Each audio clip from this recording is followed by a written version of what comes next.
The sand swirled across the barren landscape of Arden IV, pelting the reinforced windows of Aegis Outpost with a persistent, scratching melody. Lieutenant Rowan Hale stared through the observation port, his eyes scanning the desolate terrain that stretched toward the horizon like an ocean of rust. 12 years had passed since the Orion Treaty, yet this frontier outpost remained vigilant, a testament to the lingering distrust between the Alliance and the outer systems. Rowan adjusted the collar of his uniform, the insignia of the Alliance Scout Corps catching the artificial light. At 32, he had spent nearly a third of his life patrolling this desolate planet, watching for signs of treaty violations or insurgent activity. His weathered face, once boyishly handsome, now carried the permanent creases of a man who had seen too much sun and too little peace. The communication console behind him beeped softly. "Lieutenant Hale," came the crisp voice of the outpost's AI system, perimeter sensors detecting anomalous readings in Sector 7. Rowan turned from the window, his attention immediately sharpened. Sector 7 was the most remote quadrant of their surveillance zone, a canyon-riddled wasteland that rarely triggered alerts. "Specifics," he asked, already reaching for his tactical vest. "Unusual thermal signature. Pattern inconsistent with known indigenous life forms. Meteorological conditions exclude natural phenomena." Rowan checked his sidearm, the familiar weight of the pulse pistol, reassuring against his palm. "Alert Captain Bellick. I'll take a scout vehicle to investigate." The AI's acknowledgement faded behind him as he strode toward the vehicle bay.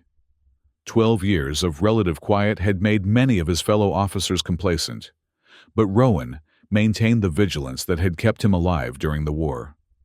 The Orion Treaty might have established peace on paper, but out here on the fringes of Alliance territory promises meant little against the harsh realities of survival. The scout vehicle hummed to life beneath him, its hover pads lifting it several inches above the abrasive sand. Through his tactical visor, Rowan could see the anomaly's coordinates, blinking just over 3 kilometers away, nestled between two towering rock formations that locals called the Sisters. Wind buffeted the lightweight vehicle as Rowan navigated through the undulating terrain. His mind cycled through possibilities, a crashed drone perhaps, or some piece of orbital debris. Maybe smugglers testing the outpost's response times. Whatever awaited him, he approached with the calculated caution of a career soldier. As he neared the coordinates, Rowan slowed the vehicle. Something glinted between the rock formations, something that didn't belong in this landscape of dust and stone. He brought the scout to a halt and dismounted, drawing his weapon in a fluid motion, born of years of training. The sand crunched beneath his boots as he approached his visor, automatically adjusting to enhance his vision in the late afternoon light. What he had first taken for metallic debris now appeared more deliberate in its construction, a sleek, ovoid shape, approximately 3 meters long, partially buried in the sand, as if it had impacted at high velocity. But what truly arrested Rowan's attention was not the object itself, but the markings etched into its surface. As he circled cautiously, his breath caught in his throat. There, etched with precision into the metallic surface, were tactical schematics he recognized intimately. They were his own mission plans from operations dating back years, operations that had been classified at the highest levels. Rowan's comm unit crackled. "Lieutenant, report status." Captain Bellick's voice carried the sharp edge of authority. Sir." Rowan responded, not taking his eyes off the object. "I've located the anomaly. It appears to be some sort of craft or pod. Approximately 3 meters in length, ovoid configuration. Appears to have stealth capabilities. The outer shell has adaptive properties. Occupants?"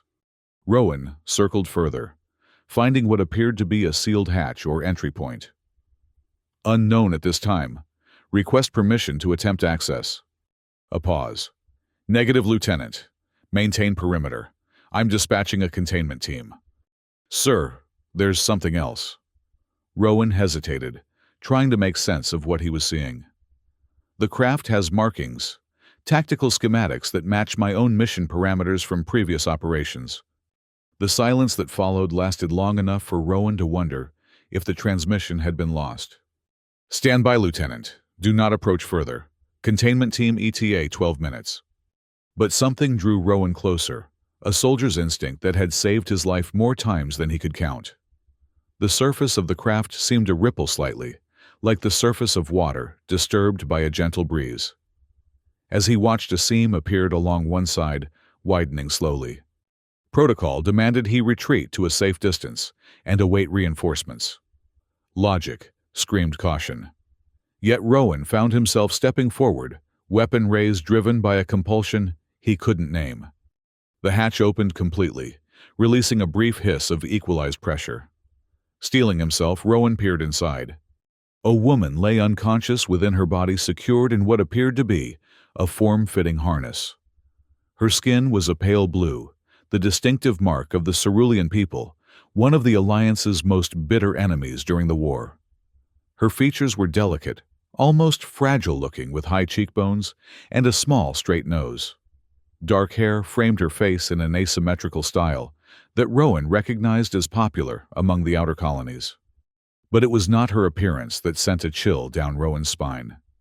It was the fact that surrounding her were holographic displays showing surveillance footage of him. Footage spanning years from different missions, different outposts. Images of Rowan in combat, Rowan during reconnaissance operations, Rowan in moments he had believed himself completely alone. This woman, this enemy, had been watching him. For how long and why? The containment team would be here soon. They would take her, interrogate her, possibly worse. The Alliance's treatment of Cerulean prisoners was not known for its gentleness, especially when espionage was involved. Rowan's hand hovered near his comm unit. He should report immediately, should relay exactly what he had found. Yet something stayed his hand. Perhaps the vulnerability of the unconscious woman, perhaps the mystery of why she would have been tracking him specifically. Instead, he reached into the craft and checked for vital signs. Her pulse was weak, but present, her breathing shallow. She appeared injured, though he could see no external wounds. Making a decision that would alter the course of his life, Rowan carefully lifted her from the harness.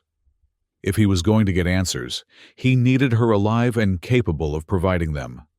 And something told him those answers would not come through standard Alliance interrogation procedures.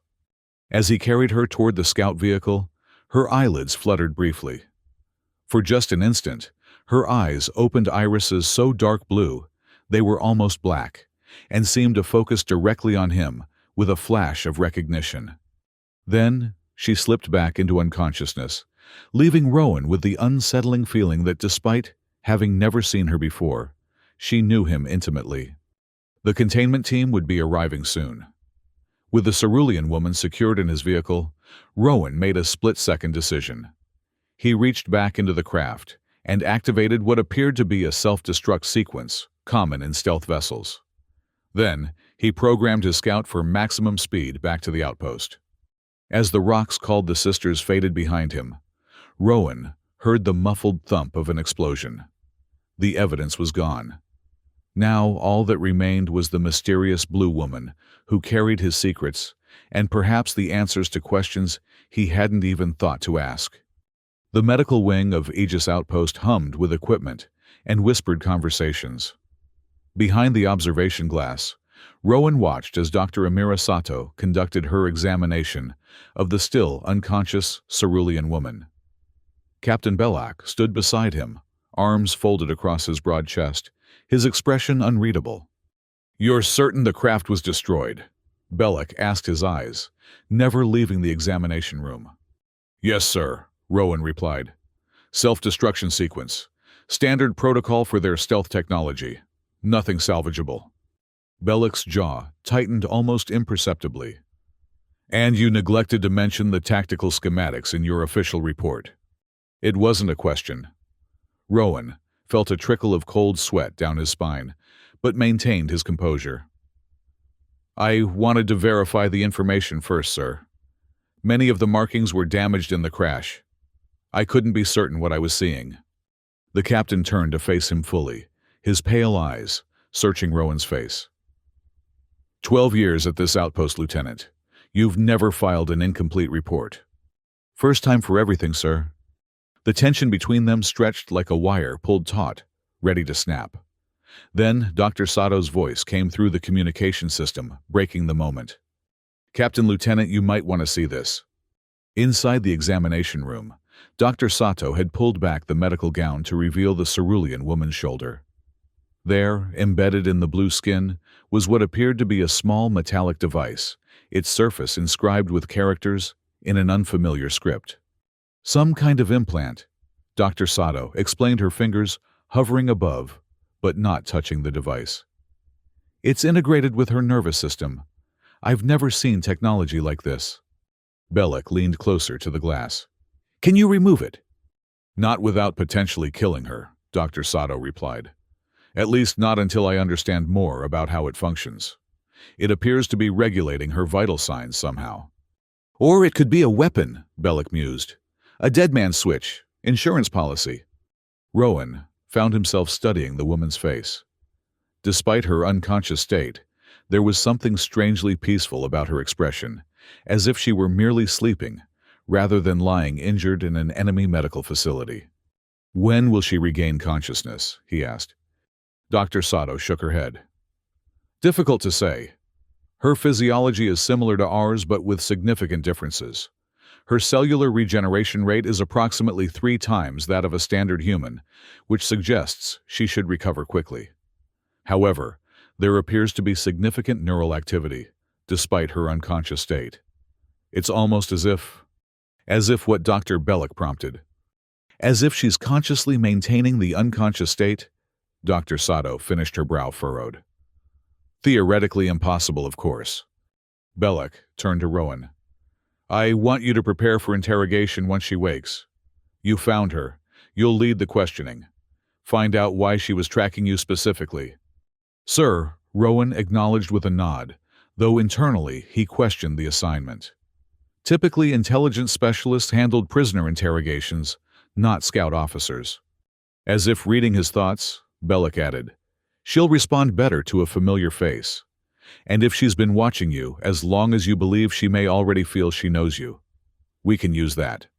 After Bellick departed, Rowan remained at the observation window. Dr. Sato continued her examination, recording measurements and taking samples.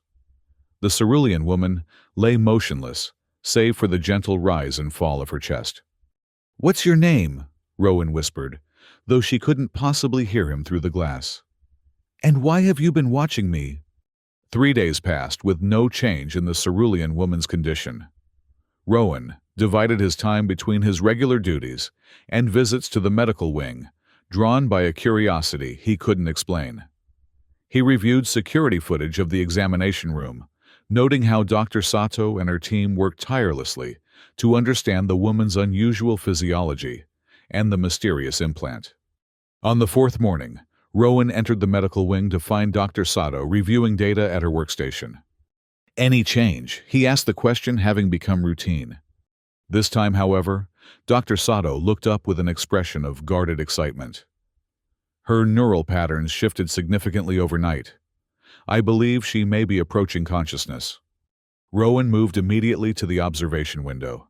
The cerulean woman appeared unchanged, still lying motionless on the examination table, various monitoring devices attached to her blue skin. I've informed Captain Bellick, Dr. Sato continued. He's ordered heightened security protocols. Once she regains consciousness, you'll be allowed 15 minutes of initial questioning before our intelligence team takes over. Rowan nodded, though he felt a strange reluctance at the thought of handing her over to the intelligence division. Their methods were effective, but rarely gentle, especially with prisoners classified as high-value assets. Has she shown any signs of distress, attempted communication in any way? He asked. Dr. Sato hesitated before responding. There was one incident yesterday. Her vital signs spiked momentarily when a medical technician accidentally referred to you by name within her hearing range. She reacted to my name. Rowan turned to face the doctor fully. It could have been coincidence, Dr. Sato cautioned. But Yes, there was a measurable response. Her heart rate increased by approximately 27% for a duration of 8 seconds. Rowan returned his gaze to the unconscious figure. I'd like to be present when she wakes. Captain Belloc anticipated as much. You're authorized to remain on standby in the medical wing until there's a change in her status. Dr. Sato gathered her datapad and moved toward the door. I'll be in the adjacent lab if you need me. Left alone in the observation room, Rowan pulled up a chair and settled in for the wait. He accessed his personal tablet and began reviewing his mission logs from the past 5 years, searching for any pattern, any clue that might explain why this woman had been tracking him. Hours passed. The outpost's artificial lighting transitioned to evening mode, casting the medical wing in a softer glow. Rowan had fallen into a light doze when a subtle change in the monitoring equipment's rhythm pulled him back to alertness. On the other side of the glass, the cerulean woman's fingers twitched. Her eyelids fluttered. Rowan immediately activated the communication system. Dr. Sato, she's waking up. He didn't wait for a response before entering the examination room. Protocol demanded he alert security as well, but something held him back. Just a few moments alone with her first, that's all he wanted. Rowan approached the examination table cautiously. The woman's eyes were still closed, but her breathing had changed, becoming more deliberate. He positioned himself where she would see him immediately upon opening her eyes. "Can you hear me?" he asked softly. Her eyelids opened slowly, revealing those intensely dark blue eyes he had glimpsed briefly in the desert. For a long moment she simply stared at him, her expression unreadable. Then her lips parted. Rowan leaned closer, expecting words. Instead, a soft, melodic sound emerged, not speech, but something like a sequence of musical notes. "I don't understand," he said. "Do you speak standard?" The woman's eyes never left his face as she tried again. This time, a hoarse whisper. "Rowan Hale."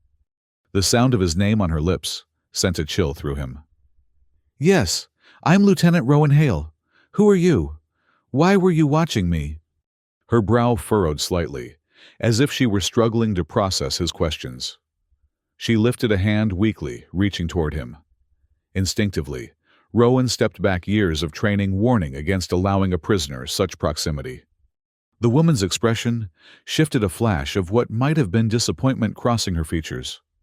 Her hand fell back to the examination table. "Eris," she whispered, the word barely audible. "Eris, is that your name?" A slight nod. "Why were you tracking me, Eris? What do you want from me?" But before she could answer, the door to the examination room slid open.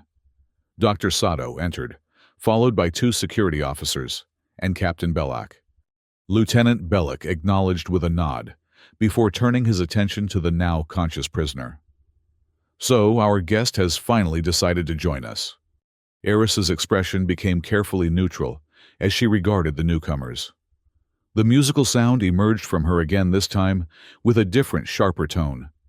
Dr. Sato approached, scanner in hand. "Fascinating. Some form of harmonic communication." "She spoke my name," Rowan informed them. "She identified herself as Eris." "Eris," Belloc repeated, stepping closer to the examination table. "Well, Eris, you're in an Alliance facility on Arden IV. You're being detained under Section 7 of the Orion Treaty regarding unauthorized surveillance of military personnel.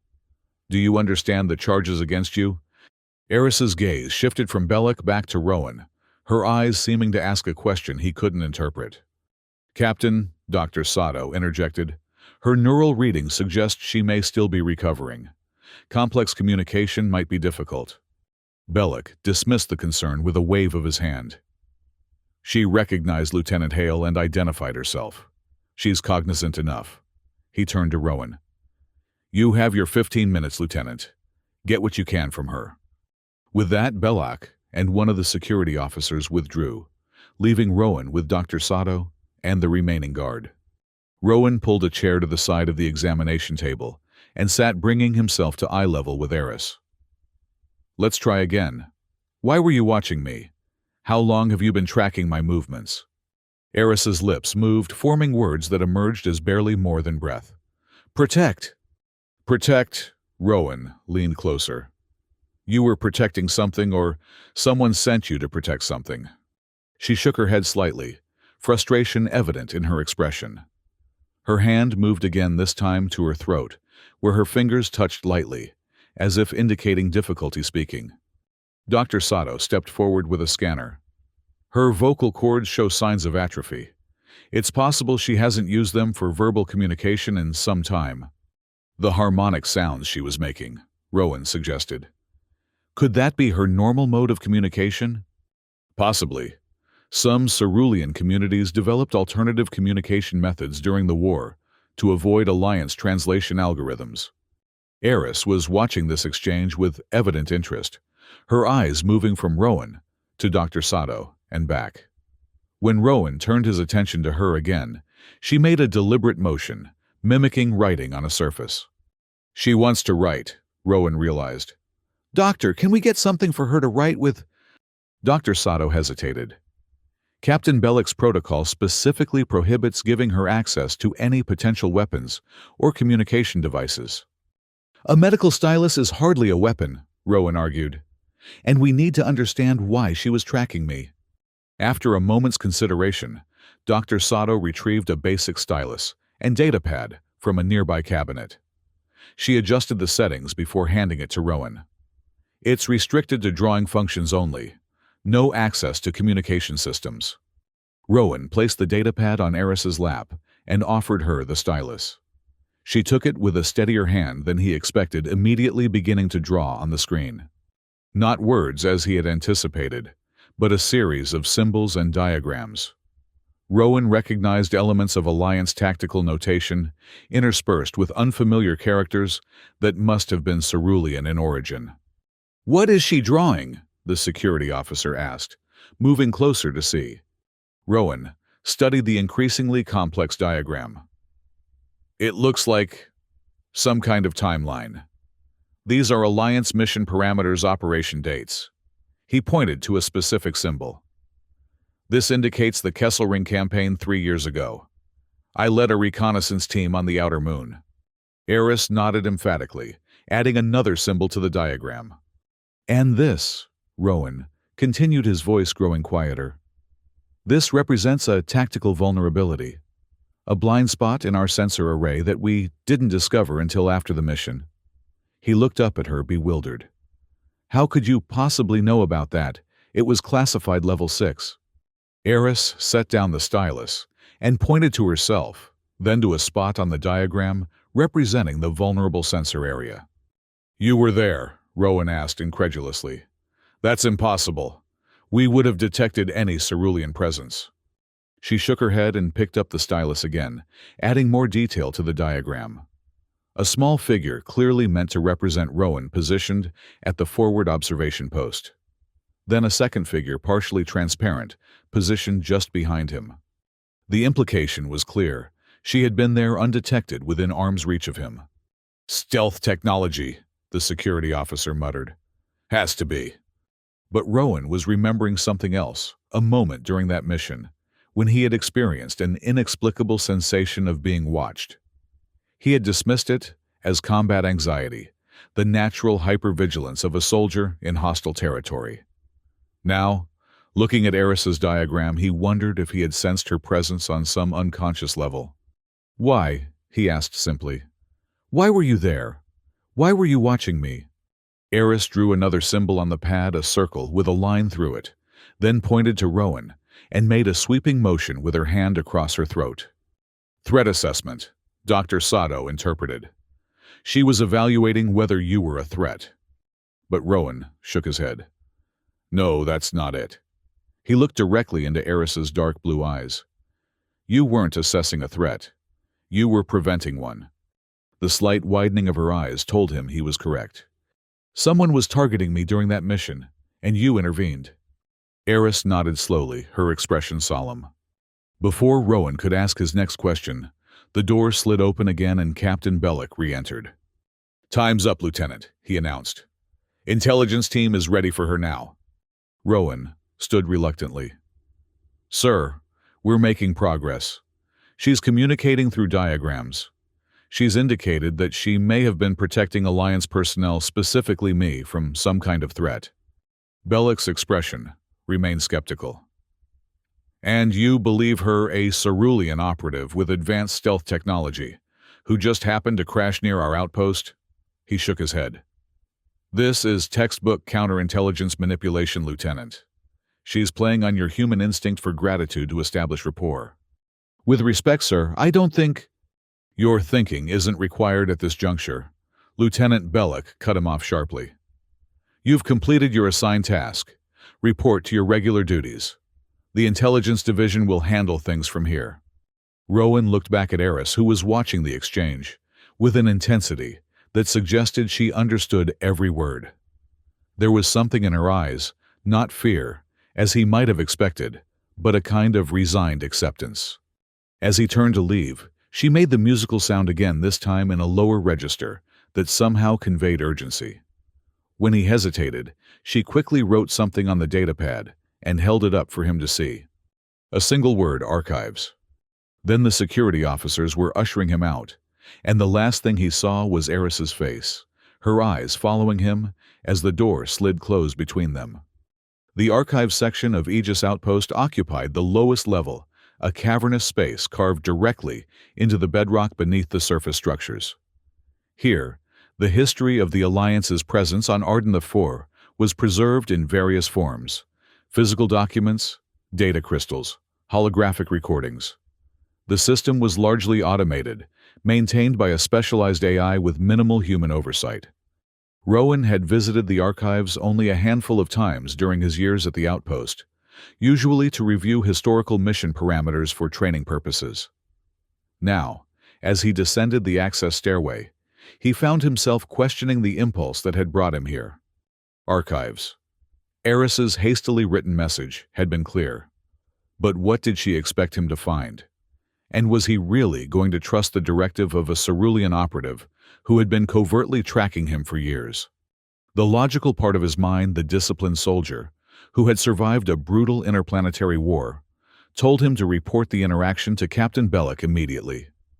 Eris's message could be an attempt to manipulate him into accessing classified information, compromising security protocols. Yet, another part of him, the part that had noted the absence of malice in her eyes, the part that had recognized the protectiveness in her diagrams, urged him forward. The archives terminal hummed to life as he approached its display, illuminating with the Alliance emblem. "Good evening, Lieutenant Hale." The archives AI greeted him. "How may I assist your research today?" Rowan hesitated, unsure where to begin. "I need to review mission recordings from the past 5 years. Specifically, any operations where I served as lead scout." "Accessing personnel file. Lieutenant Rowan Hale," the AI responded. "You have participated in 73 recorded operations in the specified time frame. Would you like to narrow the parameters?" 73 missions. Too many to review manually in any reasonable amount of time. Rowan considered what he knew. Eris had specifically referenced the Kesselring campaign in her diagram. "Show me all footage from the Kesselring campaign Operation Outlier." "Accessing Operation Outlier archives," the AI confirmed. "Warning: portions of this operation are classified level 6. Please confirm security clearance." Rowan placed his palm on the identification panel. "Lieutenant Rowan Hale, authorization code Sigma 739 Echo." The screen flickered, then displayed a list of available recordings. Rowan selected the primary mission log, his own helmet camera footage from the reconnaissance operation. The recording began playing on the main display, showing the barren, rocky terrain of Kesselring's outer moon from his perspective. He watched himself moving cautiously through the cratered landscape, accompanied by 2 other scouts. The mission had been straightforward: assess the abandoned mining facility for signs of insurgent activity. They had found nothing of significance, reported back, and returned to base. Except, hadn't there been a moment Rowan tried to remember? Something that had made him turn suddenly weapon, raised only to find empty space behind him. He advanced the recording to the 3-hour mark, approximately when they had reached the central mining facility. There, his perspective swung rapidly as he turned the image, blurring with a sudden movement. "Playback at quarter speed," he instructed. The AI complied, slowing the footage. Rowan leaned closer to the screen, studying every detail. As his recorded self turned, there was a brief, almost imperceptible distortion in the air just to his left. The kind of visual anomaly that might be dismissed as a recording artifact or atmospheric interference.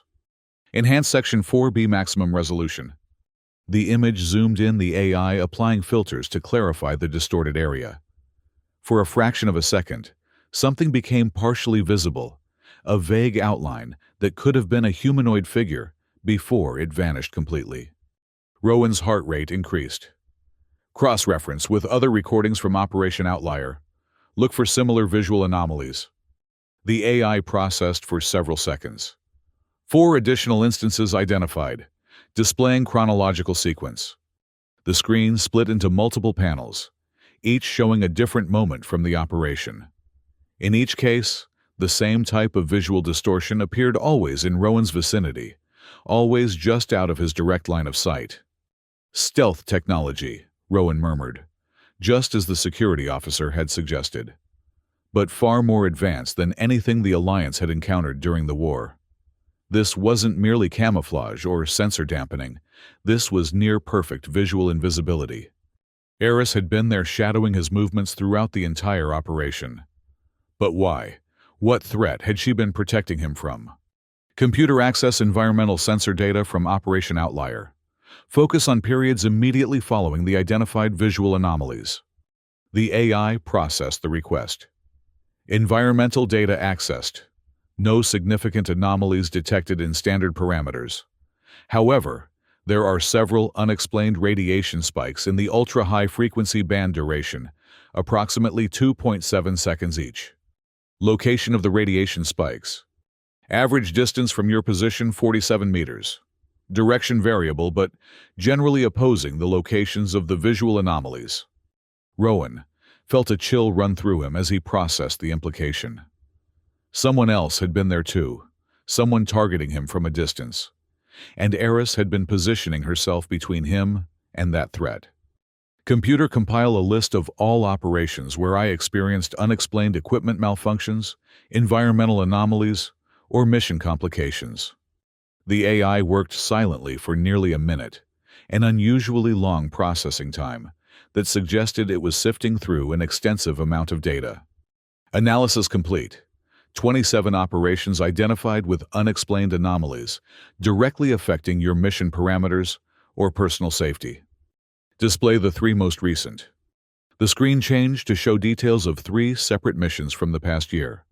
In each case, Rowan had experienced what he had attributed to equipment failure or environmental factors, a jammed weapon that had mysteriously cleared moments before he encountered hostile forces.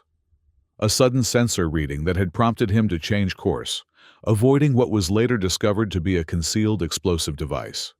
A communications blackout that had prevented him from proceeding into an area where an ambush had been laid.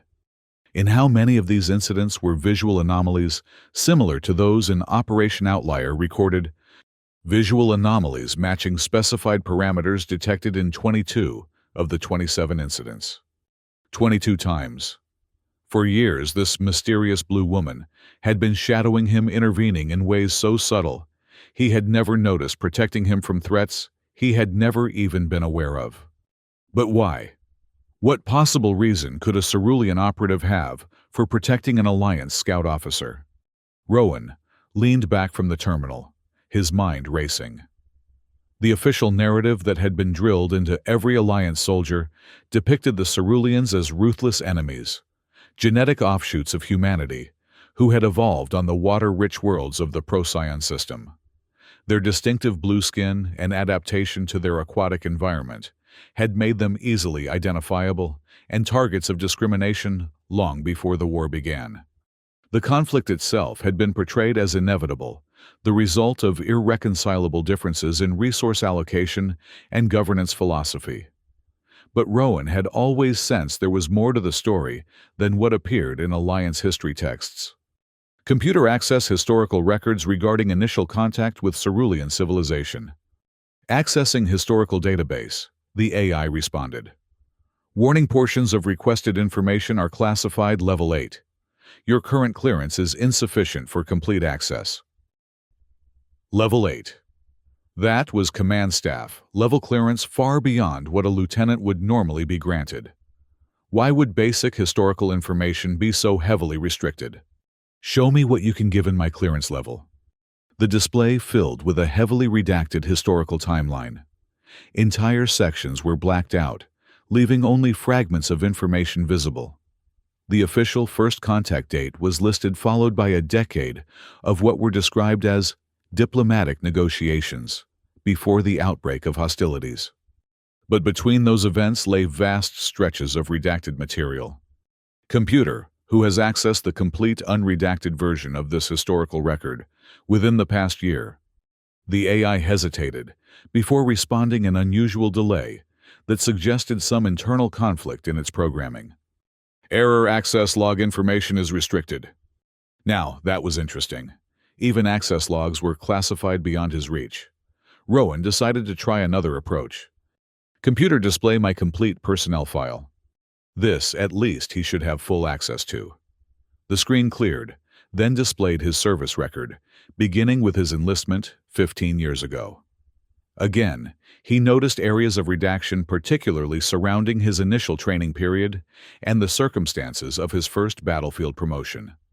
Explain redactions in my personnel file. Selected information has been classified by Alliance Command Directive 739 Delta. Reason code: special project involvement. Rowan frowned.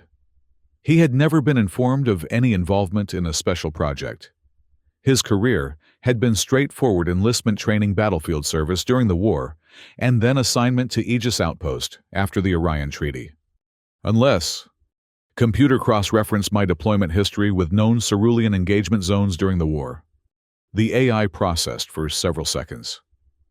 Analysis complete. You were present at 7 major engagements with Cerulean forces, including the Battle of Procyon Prime and Operation Starfall. Both notorious for their high casualty rates on both sides. Rowan had fragments of memories from those engagements: the chaos of battle, the desperation, the peculiar blue mist that had filled the air during certain phases of the fighting. Show me medical records from the Battle of Procyon Prime, specifically any treatments I received. The medical file appeared, showing standard battlefield treatments for plasma burns and contusions. Nothing unusual except mandatory neurological evaluation and memory protocol implementation. Rowan read aloud. What is a memory protocol? Error: term not found in accessible database. Another dead end. But Rowan was beginning to see a pattern in these blocked pathways. Something was being deliberately hidden from him. Something that connected him to the Ceruleans, and possibly explained Eris's long-term surveillance. He was so absorbed in his investigation that he almost missed the subtle change in the archive room's lighting, a brief flicker that might have been dismissed as a power fluctuation. But years of battlefield experience had honed Rowan's instincts. He turned toward the entrance just as the archive's AI announced, "Security alert. Unauthorized access attempt detected in Medical Wing Section 4." Section 4, where Eris was being held. Without hesitation, Rowan logged out of the terminal and headed for the exit. Whatever secrets lay buried in his past, they would have to wait.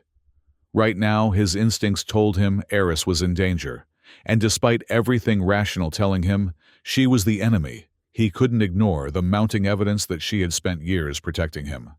It was time to return the favor. The corridors of Aegis Outpost were bathed in the pulsing red glow of emergency lighting as Rowan made his way toward the medical wing. The security alert had escalated, with the Outpost AI now announcing, Level 3 breach detected. All non-essential personnel are ordered to secure stations. Security teams to convergence points Alpha and Beta. Rowan moved against the flow of personnel, his hand resting on his sidearm. The sound of weapons fire echoed from somewhere ahead, sharp, precise bursts that suggested a coordinated attack rather than a single escaping prisoner. As he rounded the corner leading to the medical wing, he nearly collided with a group of junior officers, fleeing in the opposite direction.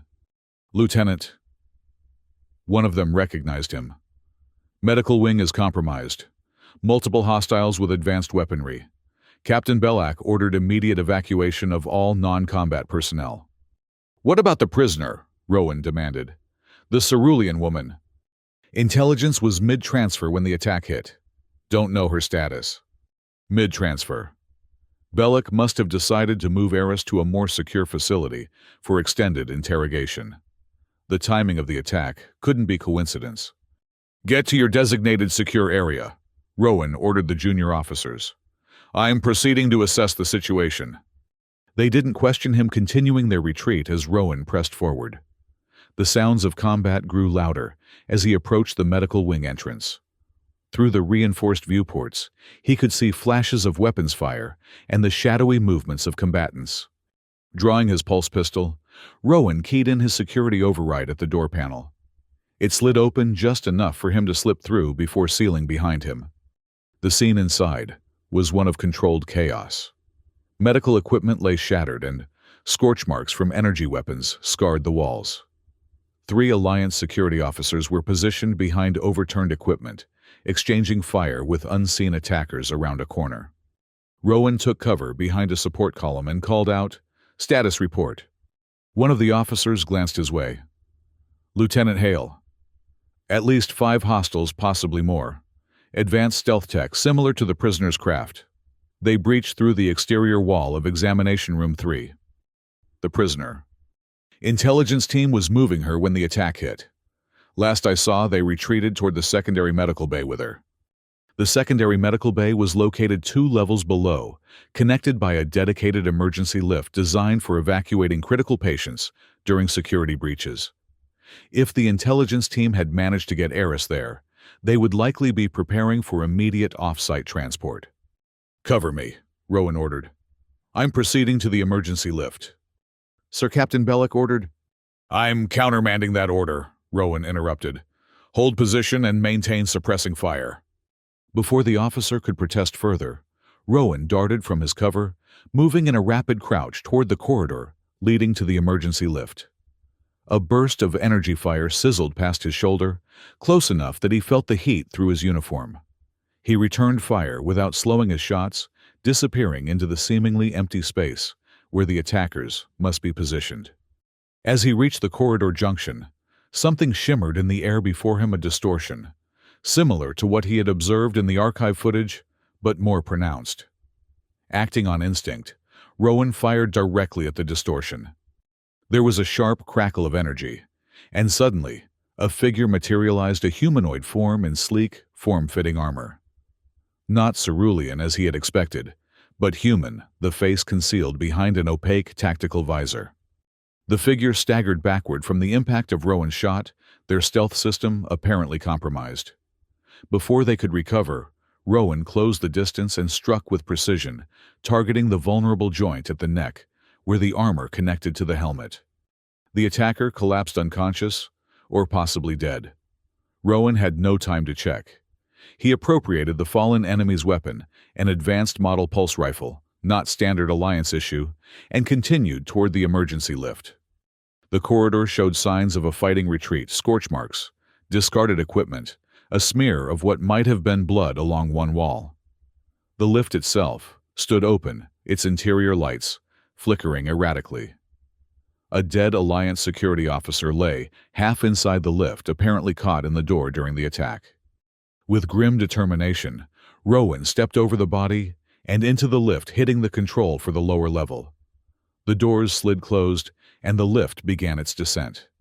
In the momentary quiet, Rowan checked the appropriated weapon. Its design was sleek, utilitarian, with no identifying markings or manufacturer's logo. Not Alliance, not known cerulean design, not standard mercenary equipment. Something else entirely. The lift shuddered to a halt, the doors opening onto a scene of devastation. The secondary medical bay had been transformed into a battlefield. Medical equipment lay, destroyed walls were punctured with weapons fire, and bodies, both Alliance personnel and attackers whose stealth systems had failed, were scattered across the floor. In the center of the room, A makeshift barricade had been constructed from overturned medical beds and equipment. Behind it, Rowan could see movement the remaining Alliance defenders, apparently making their last stand. "This is Lieutenant Hale," he called out, keeping low as he approached. "Friendly coming in." A head appeared briefly above the barricade, one of the Intelligence Division officers. "Lieutenant, get down." Rowan dove forward just as a burst of energy fire tore through the space where he had been standing. Rolling behind the barricade, he found himself face to face with the intelligence officer, a hard-faced woman he recognized as Major Lynn Bellix, second in command. "What's the situation?" Rowan demanded, scanning the defensive position. There were 3 other Alliance personnel besides Lynn, all wounded to varying degrees. And there, at the center of their protection, lay Eris, still strapped to a medical gurney, but now conscious, her dark blue eyes wide and alert. "Situation is, we're fucked, Lieutenant," Lynn replied grimly. "Comms are jammed, backup isn't coming, and these bastards have us surrounded." "Who are they?" "Unknown. Advanced tech, military precision. They want the cerulean." Lynn nodded toward Eris. Rowan glanced at Eris, whose gaze was fixed intently on him. There was something in her expression, relief, recognition, that stirred an inexplicable sense of familiarity in him. "Have they made demands?" he asked, turning back to Lynn. "No communication. They just started shooting." Lynn checked her weapons charge. "We've got maybe 10 minutes before they overwhelm us. Orders were to terminate the prisoner, rather than allow capture." Rowan felt a cold weight settle in his stomach. "Terminate, Major? She's a valuable intelligence asset. She's an enemy operative with technology beyond anything we've seen. Command's standing orders are clear, better dead than in hostile hands." Lynn's expression hardened. "And these aren't the kind of hostiles who ask nicely, Lieutenant." As if to emphasize her point, another barrage of weapons fire struck their barricade, sending fragments of melted plasteel flying. One of the wounded Alliance soldiers cried out as a superheated shard embedded itself in his arm. "We need options," Rowan urged desperately, searching the room for any advantage. "There must be another way out." Lynn shook her head. "Lift is compromised. Main exit is where they're concentrated. Emergency hatch leads to maintenance tunnels, but they're probably covering that too." Rowan's mind raced. Standard tactics would indeed have all exits covered. But perhaps the medical waste disposal, he suggested. Every medical facility has a separate system for biohazardous materials. Lynn's eyes widened slightly. "That's not completely insane. East wall behind the surgical suite. But it's designed for containment units, not people." "We'll make it work." Rowan turned to the wounded Alliance personnel. "Can everyone move under their own power?" 2 nodded grimly. The third, with the shrapnel wound, shook his head. "I'll carry him," Rowan decided. "Major, you and specialist crews cover our retreat. I'll lead with the casualty, you bring the prisoner." Lynn hesitated, her gaze shifting to Eris. "Lieutenant, the orders regarding the prisoner."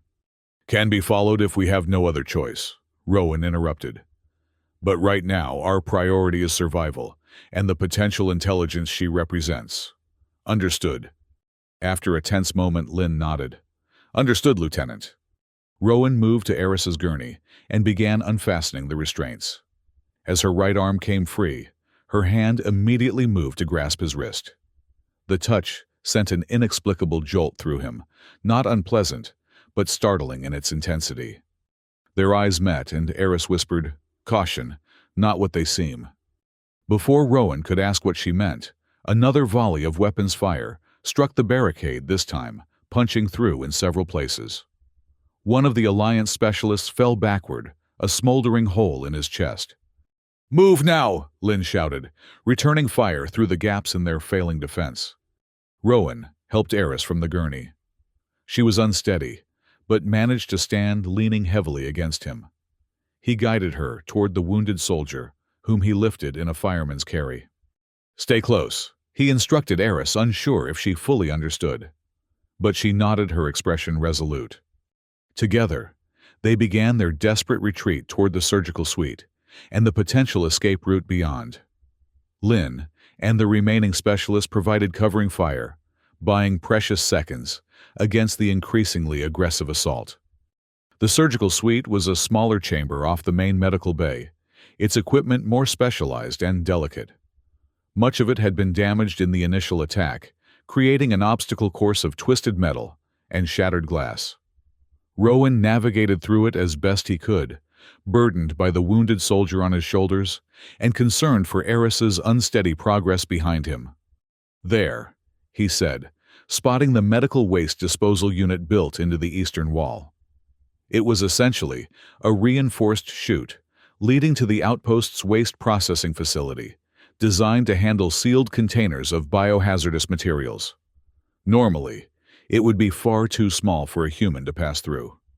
But this was no normal situation. Setting down the wounded soldier, Rowan examined the unit's access panel. "We need to override the safety protocols." To his surprise, Eris moved forward, her blue fingers dancing across the panel with evident familiarity. The display changed, showing a maintenance diagnostic screen Rowan hadn't even known existed. "You know Alliance Systems?" he asked, momentarily taken aback. Eris didn't respond, continuing her manipulation of the controls. After a few seconds, the disposal unit's outer door slid open, revealing a chute large enough for a person to fit through if they curled tightly. "Impressive," Rowan acknowledged, then turned to the wounded soldier. "You first. It's a straight drop to the processing level. Try to land with your knees bent."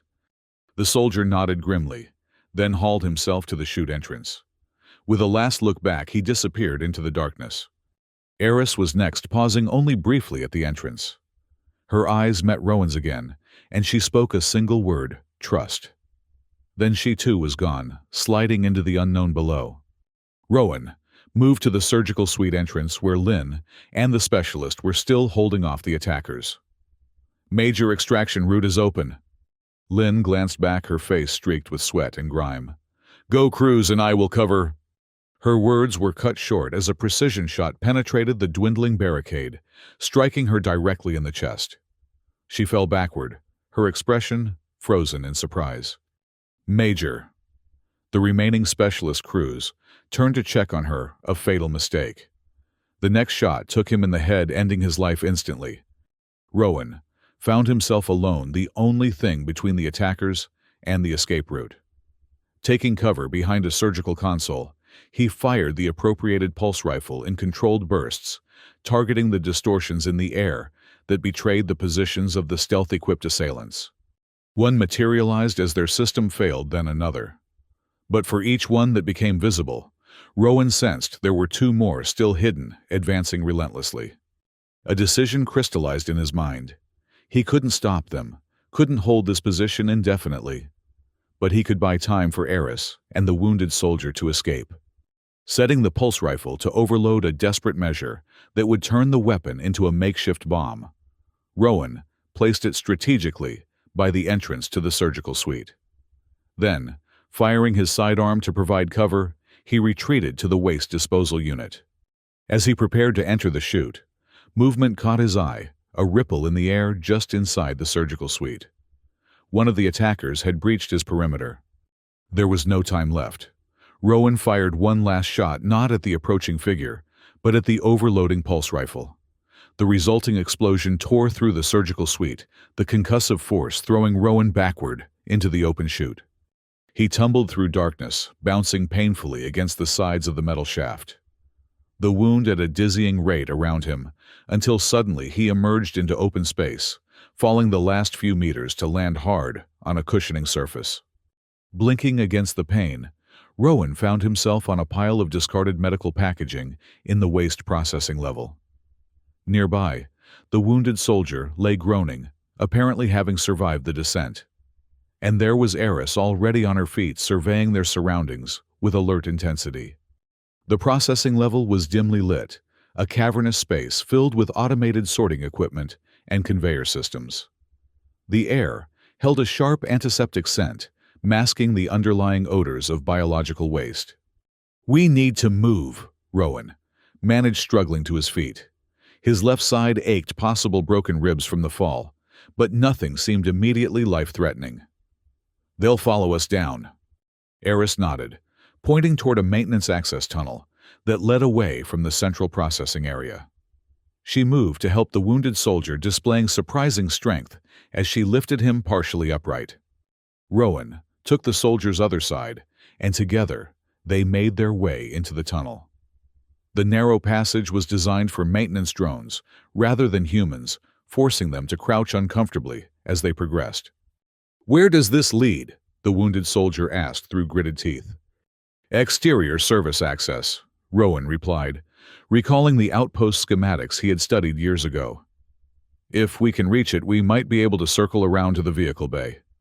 They continued in silence for what felt like an eternity, the only sounds their labored breathing and the distant hum of the outpost systems. The tunnel branched several times, and at each junction, Eris indicated a direction with surprising confidence. "You know this place," Rowan observed during a brief rest. It wasn't a question. Eris met his gaze and nodded once. "How long have you been watching us? Watching me?" She hesitated, then held up her hand, all fingers spread, then again. 10 years, Rowan interpreted, incredulous. "Since before the treaty." Another nod. The implications were staggering. This woman had been shadowing him for nearly his entire military career, through war and peace, apparently protecting him from threats he had never even been aware of. But why? What made him so important to the Ceruleans? The wounded soldier interrupted Rowan's thoughts with a pained groan. "Lieutenant, I don't think I can keep going." Rowan examined the man's condition. The shrapnel wound was worsening, and the fall through the disposal chute had likely exacerbated internal injuries. He needed medical attention soon. "Just a little further," Rowan encouraged. "We're almost to the—" A distant sound cut him off, the unmistakable echo of a maintenance hatch being forced open. Their pursuers had found the tunnel.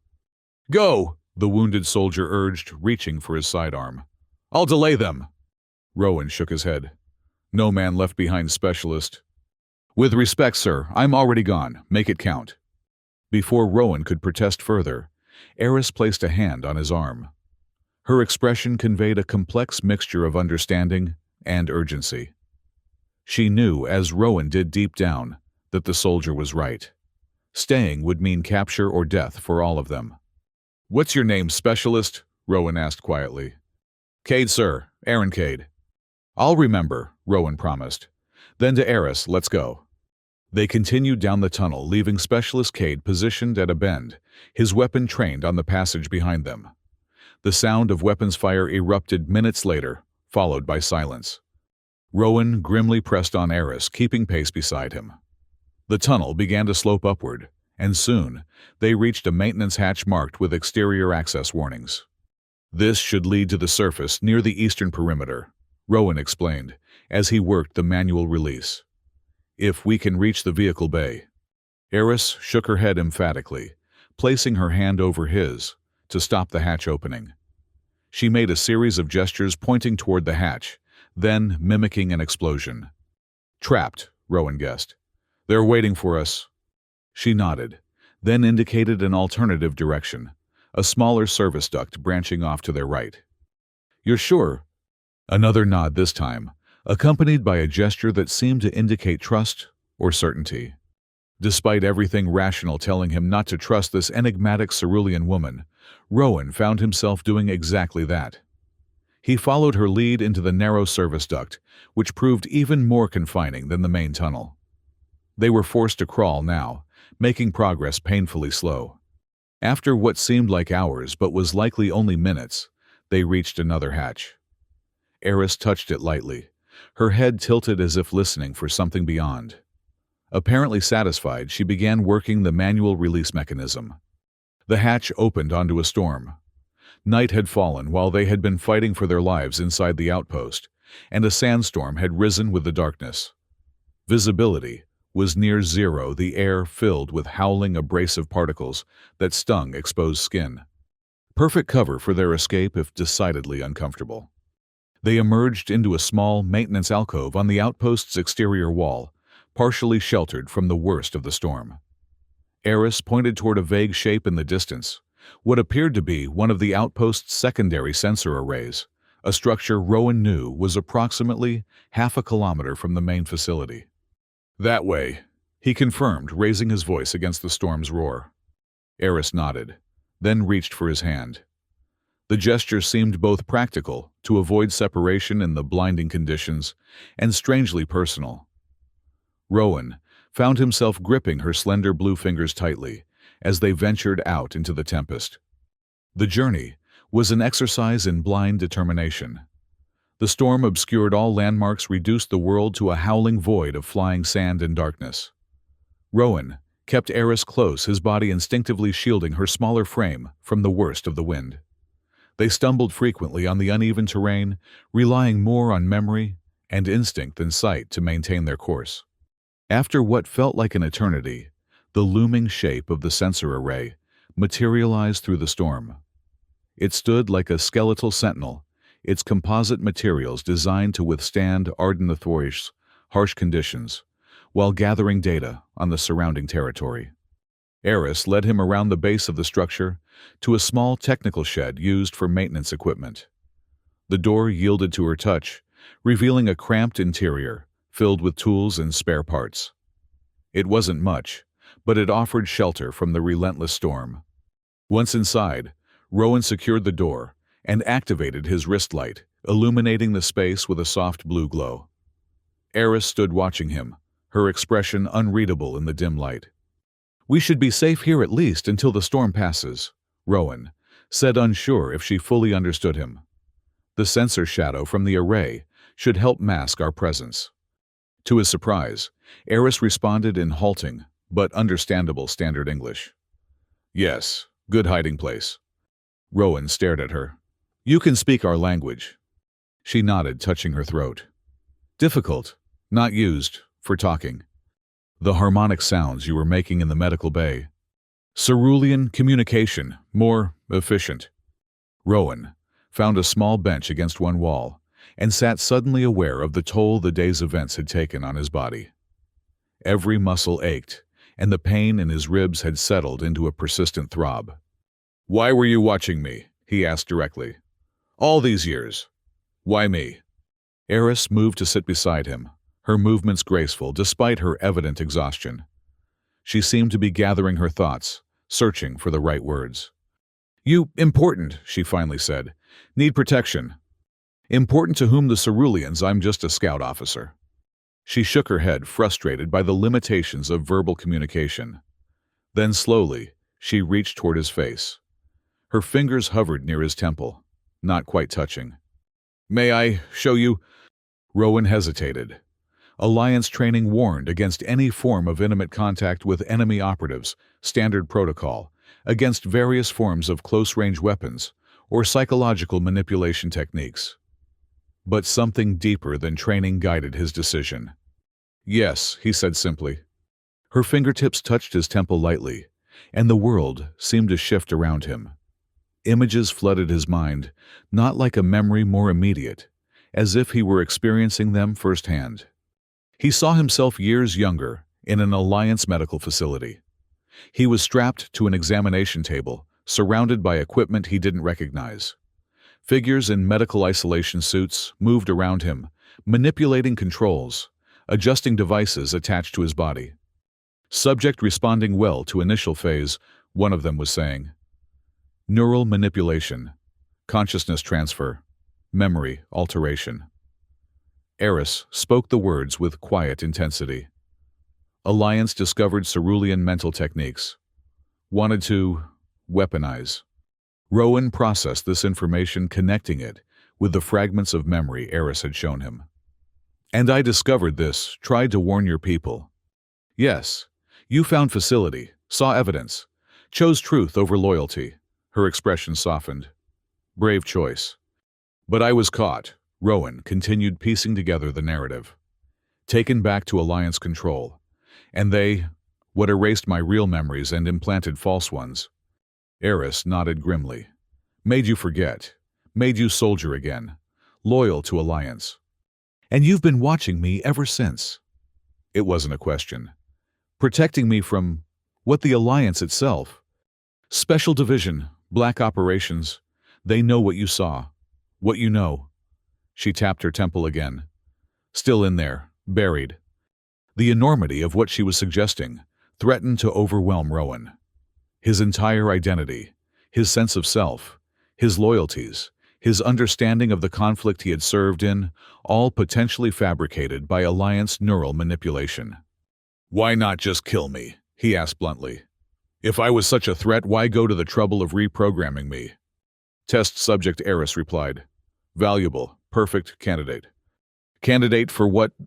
She hesitated, seemingly struggling to find the right words. "Project Doppelganger. Create perfect spies. Real memories removed. False loyalty implanted." Rowan felt a cold dread settling in his stomach. How many others? Many, hundreds maybe, deployed throughout Alliance, throughout Cerulean worlds. The strategic implications were horrifying. Sleeper agents who didn't even know they were agents, who genuinely believed in their false identities and manufactured loyalties. The ultimate infiltration technique.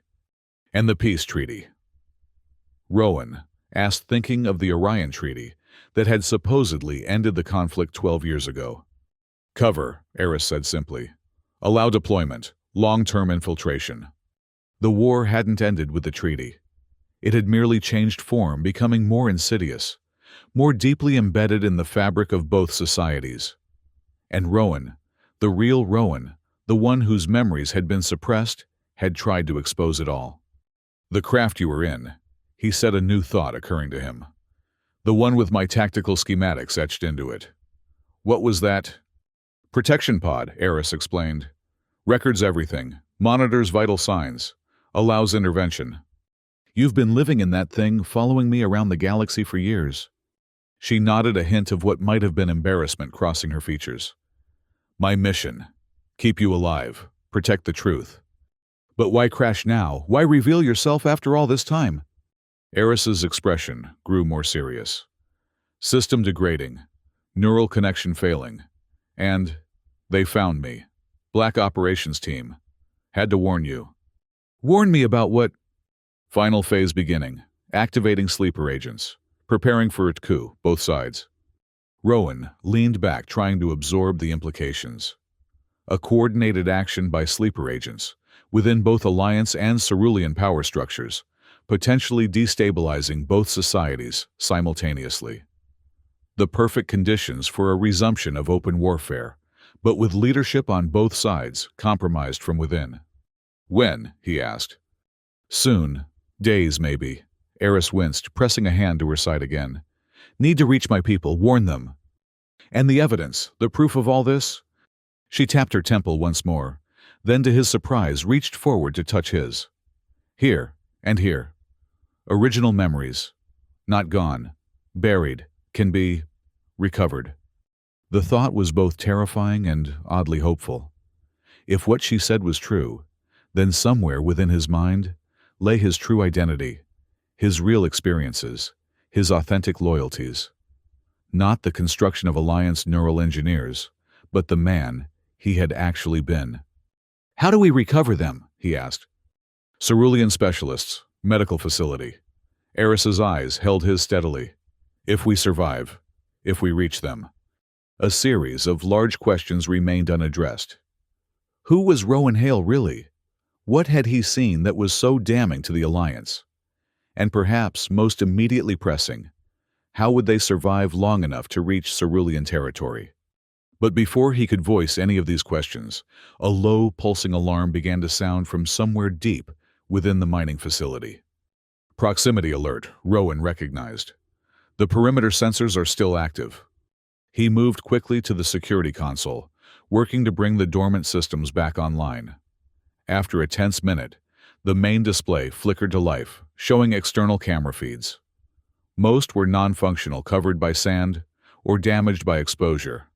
But one remained operational, providing a grainy view of the facility's main approach. Through the thinning pre-dawn storm, multiple vehicles were visible, their designs unmistakably military. Not standard Alliance patrol craft, but something sleeker, more specialized. Black Operations equipment designed for speed and lethality, rather than visibility, or official recognition. They found us, Eris stated, the calm in her voice, belied by the tension in her posture. They're moving fast for these conditions, Rowan observed. They must have tracking capabilities we don't understand. He turned to face her directly. Is there something in you they could be tracking? The implant Dr. Sato found. Eris's eyes widened slightly, with realization. Yes, neural transmitter. Short range only, but enough if they got close, Rowan finished. Can you disable it? She shook her head. Integrated. Removal would be... She made a cutting motion across her throat. Fatal. Of course. The perfect insurance policy against a rogue operative, make their survival dependent on technology that could also be used to track them. Rowan's mind raced through options, discarding one after another as impractical or impossible. They couldn't outrun their pursuers, not on foot. Couldn't hide effectively with active tracking. Couldn't fight not against what appeared to be at least a dozen heavily armed operatives with specialized equipment. Then his eyes fell on the communications array he had noted earlier. It wasn't powerful enough to reach cerulean space, but it might be capable of something more localized. I have an idea, he said, moving toward the array. But it's risky. Might get us both killed. Already dying, Eris replied matter-of-factly. Implant degrading. Neural system failing. Rowan paused, looking back at her in shock. What? Why didn't you say anything? Mission priority. Truth must survive. The calm acceptance in her voice struck him more deeply than he was prepared for. This woman, this supposed enemy, had dedicated years of her life to protecting him, to preserving the truth he had once risked everything to expose. And now, she was dying from the very technology that had enabled that protection. How long? He asked quietly. Days, maybe less now. Rowan felt a renewed sense of urgency. If what Eris said was true, if she was genuinely dying, then her knowledge, her connection to the truth about his past, would die with her. All the more reason to make this work, he said, turning back to the communications array. I'm going to try to contact the outpost. Eris looked alarmed. Outpost Alliance, why? Not all Alliance personnel are part of this conspiracy, Rowan explained, as he worked to bring the array online. Most are just soldiers following orders, believing in the cause. Like I was. He gave her a meaningful look. Like I was made to be. She seemed unconvinced. Too dangerous. Can't trust them. We don't need to trust all of them. Just one. Rowan's hands moved across the control panel with practiced efficiency. There's an archives specialist at Aegis Outpost. Farron. I've worked with him for years. He's a truth seeker, questions everything, keeps records the higher-ups don't know about. If anyone might help us, it's him. The communications array hummed to life, its power indicators shifting from amber to green. Rowan adjusted the frequency to a private channel he had used with Farron on previous operations, ostensibly for research coordination, but occasionally for more candid conversations about Alliance policies and decisions. Farron might have access to transportation we can use to get off-world, Rowan continued. And more importantly, he might have evidence that corroborates your claims. Records that weren't properly purged. If wrong, we die, Eris pointed out. If we do nothing, we die anyway, Rowan countered. Our pursuers will be here within 20 minutes at their current pace. He activated the transmitter. Farron, this is Hale. Emergency situation. Respond on this channel only. Authentication code, Sigma 739 Echo. For long seconds, there was nothing but static. Rowan was about to repeat the transmission when a voice crackled through. Rowan, is that really you? The entire outpost is on lockdown. They're saying you've been abducted by cerulean operatives. Relief flooded through Rowan at the sound of Farron's voice. Not abducted. Escaped. With the cerulean prisoner. We're at the abandoned mining facility in Sector 12. A pause. Are you under duress? No, but I am being hunted by a black operations team that I strongly suspect isn't following standard Alliance protocols. Rowan took a deep breath. Farron, I need you to trust me. I've learned things.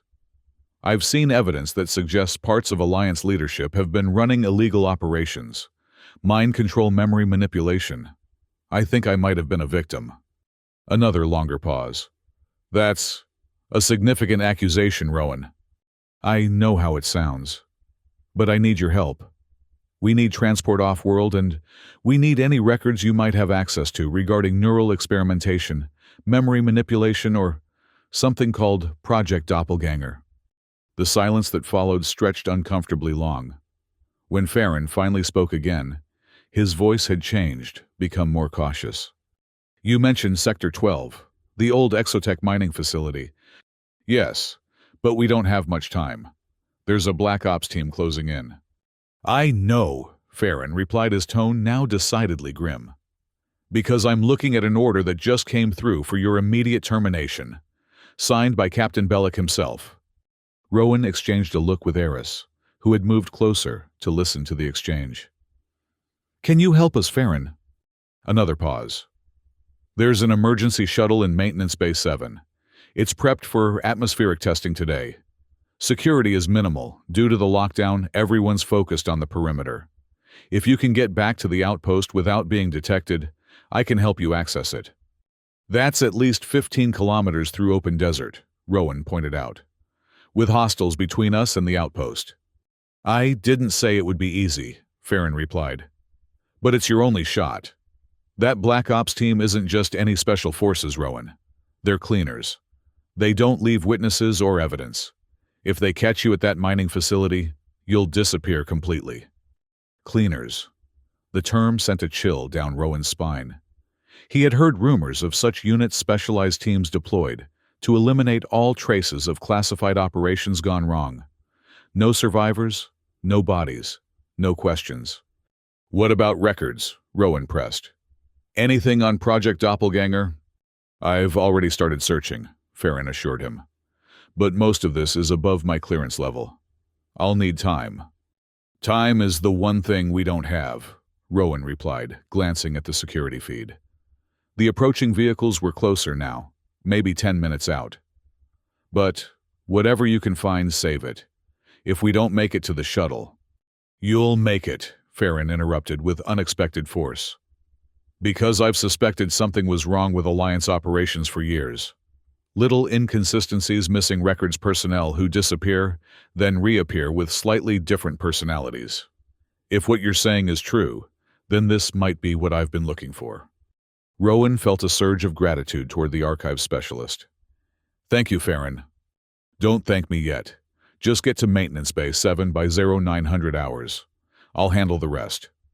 The transmission ended abruptly. Rowan turned to Eris. Well, that's our plan.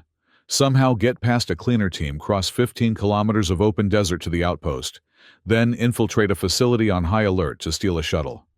Bad plan, Eris observed. The worst, Rowan agreed. But it's all we've got.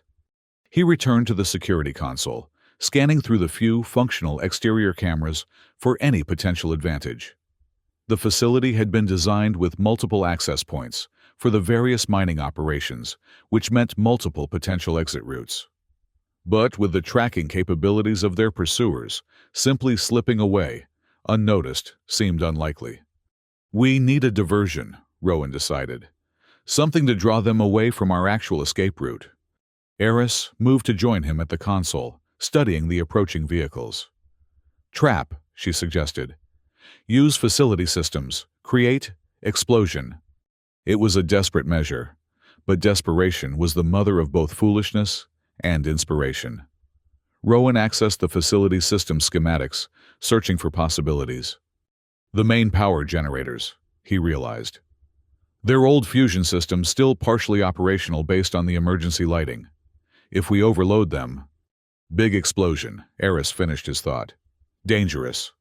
Extremely, Rowan acknowledged.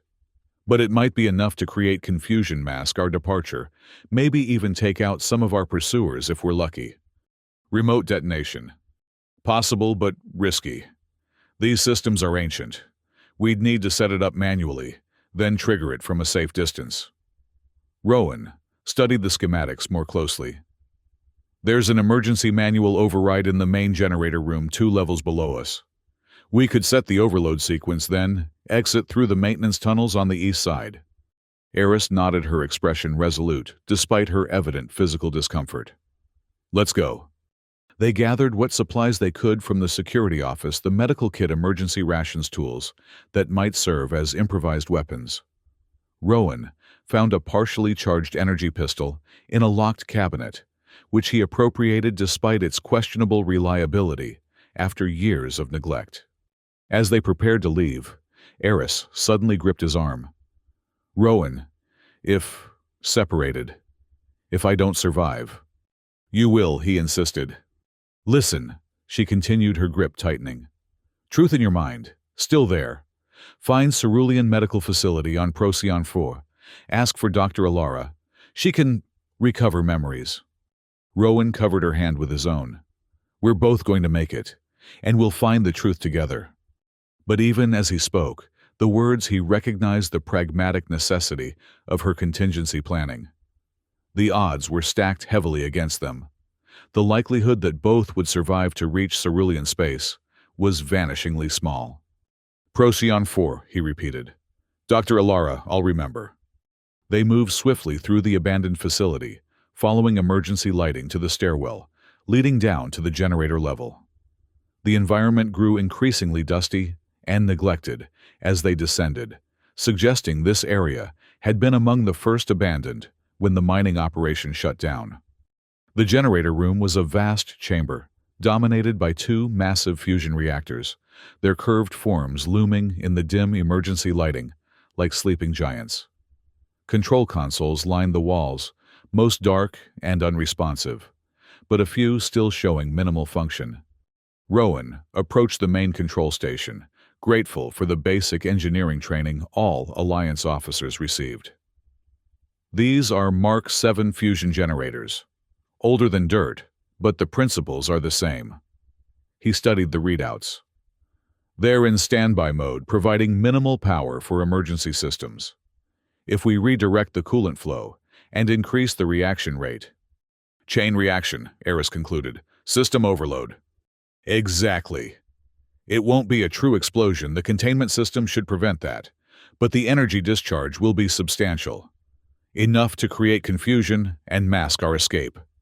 He began inputting commands on the console, overriding safety protocols, and manipulating the generator's operating parameters. The system responded sluggishly, years of disuse making its responses unpredictable. It's working, Rowan reported, as indicator lights shifted from amber to red on the control panel. But the sequence isn't fully automated. Someone will need to initiate the final overload manually. He pointed to a separate console near the generator itself. That's the emergency override. Once the preliminary sequence is complete, triggering the override will begin the final countdown to overload. Eris understood immediately. Split up, 1 triggers, 1 escapes. No, Rowan shook his head emphatically. We stay together. I'll program a delay into the sequence, give us time to reach the maintenance tunnels before the overload begins. But even as he worked at the console, a new alarm sounded different from the proximity alert they had heard earlier. Eris moved to a secondary monitor. They're inside, she reported. Multiple intruders, main entrance. The cleaners had arrived sooner than expected. Perhaps they had accelerated when they detected the power fluctuations in the generator system. Regardless, time had just run out. Rowan finished the preliminary sequence and turned to Eris.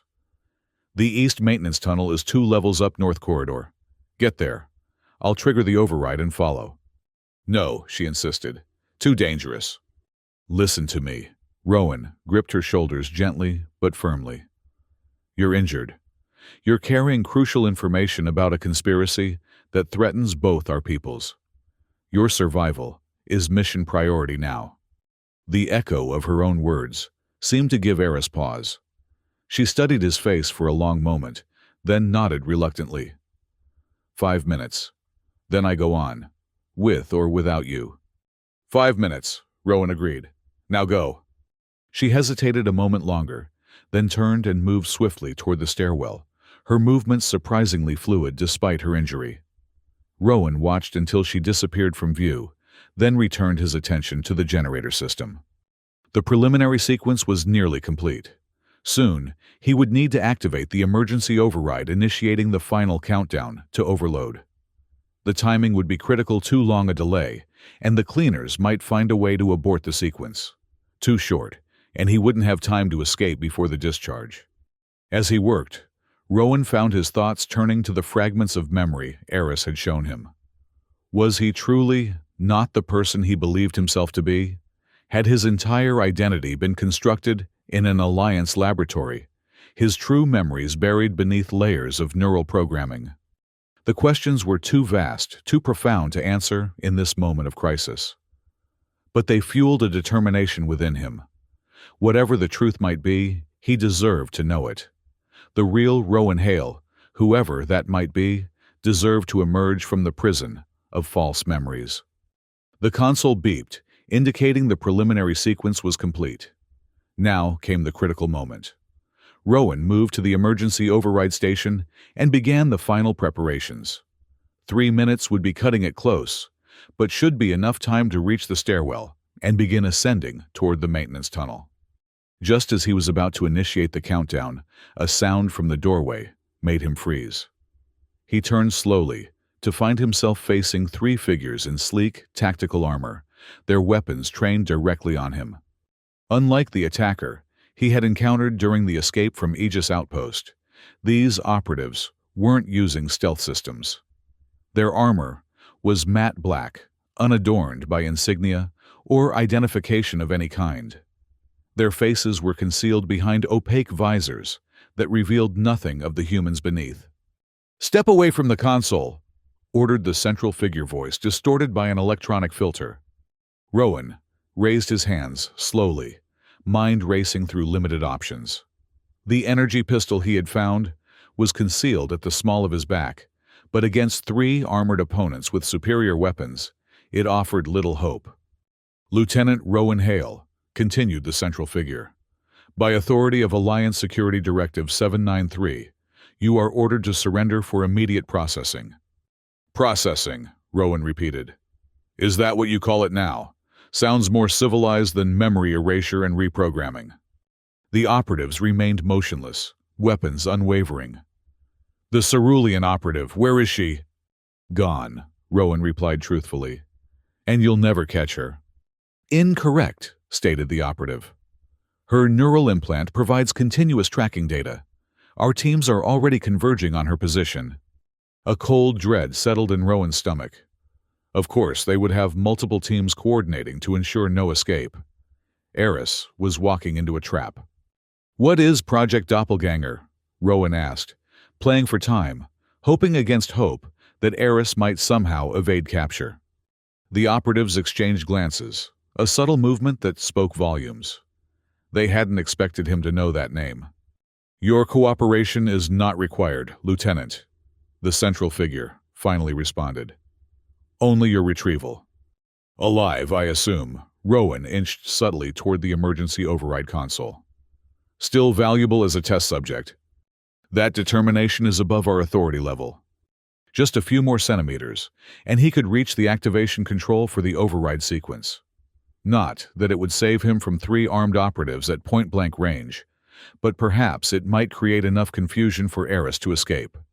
"I remember, Rowan," said the lie coming easily. "Fragments, at least. The Cerulean showed me. The facility on Procyon Prime. The experiments. The memory suppression." Another exchange of glances between the operatives. Uncertainty, concern. "Impossible," stated the central figure, though with less conviction. "Memory lock protocols are irreversible without specialized equipment." "Apparently not."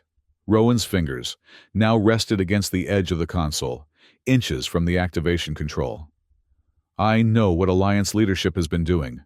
Creating sleeper agents, infiltrating both sides, preparing for a coup." The lead operative took a step forward. "Enough. Step away from the console, Lieutenant. Final warning." Rowan tensed, preparing for what would almost certainly be a fatal move.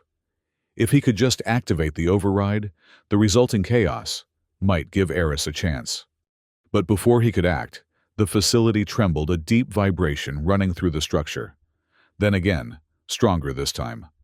The operatives glanced upward, momentarily distracted. An explosion, not from the generators but from somewhere above. Seizing the moment of distraction, Rowan lunged for the override control, slamming his palm against the activation panel. The console lit up with red warning indicators as the countdown began.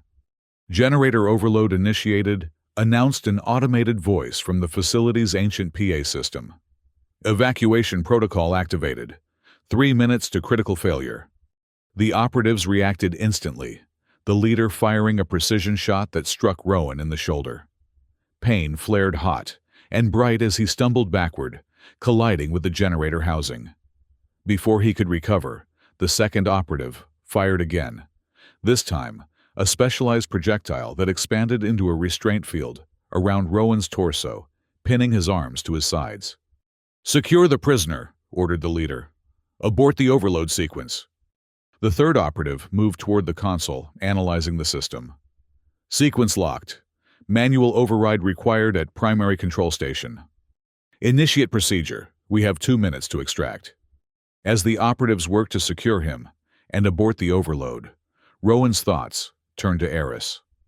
The explosion from above, had that been her doing a diversion to draw attention away from the generators? Or had she been captured, and this was some unrelated system failure? The facility shook again, more violently this time. Emergency lighting flickered. In the momentary darkness, Rowan thought he glimpsed movement at the far end of the generator room, a shadow detaching itself from the deeper shadows. When the light stabilized, the lead operative was checking a display on their wrist. Team 2 reports contact with the cerulean target, East Maintenance Tunnel. They are in pursuit. So they had found her. But in pursuit meant she was still free, still running, still alive. "Overload sequence cannot be aborted from this location," reported the operative at the console. "Primary systems damaged by unauthorized access attempts." The leader made a quick decision. "Evacuate with the prisoner. Priority is asset retrieval." The restraint field tightened around Rowan as 2 of the operatives moved to either side of him, preparing to drag him from the generator room. The pain in his shoulder was intense, but his concern for Eris overshadowed physical discomfort. "You won't catch her," he told them, the defiance in his voice surprising even himself. "She's been outsmarting Alliance operations for years. What makes you think today is any different?" The leader ignored his taunt, instructing the other operatives in rapid coded phrases that Rowan couldn't interpret. They began moving him toward the exit, their pace urgent, but controlled despite the imminent generator overload. As they reached the doorway, the facility shook a third time, the vibration so intense that the operatives momentarily lost their footing. In that instant of imbalance, Rowan saw his opportunity. He threw his weight sideways, crashing into the operative on his right. The impact sent them both tumbling to the floor. Rowan's restraint field prevented him from using his arms, but his legs remained free. He kicked out, desperately striking the operative's helmet with enough force to snap their head backward. The second operative recovered quickly, raising their weapon. But before they could fire, a loud crack echoed through the generator room as a section of ceiling collapsed, bringing with it twisted metal and debris. The operative dove sideways to avoid being crushed, losing sight of Rowan in the process. Through the dust and confusion, Rowan glimpsed a familiar blue figure on a maintenance catwalk above. Eris. Somehow, she had doubled back, perhaps realizing he was in danger.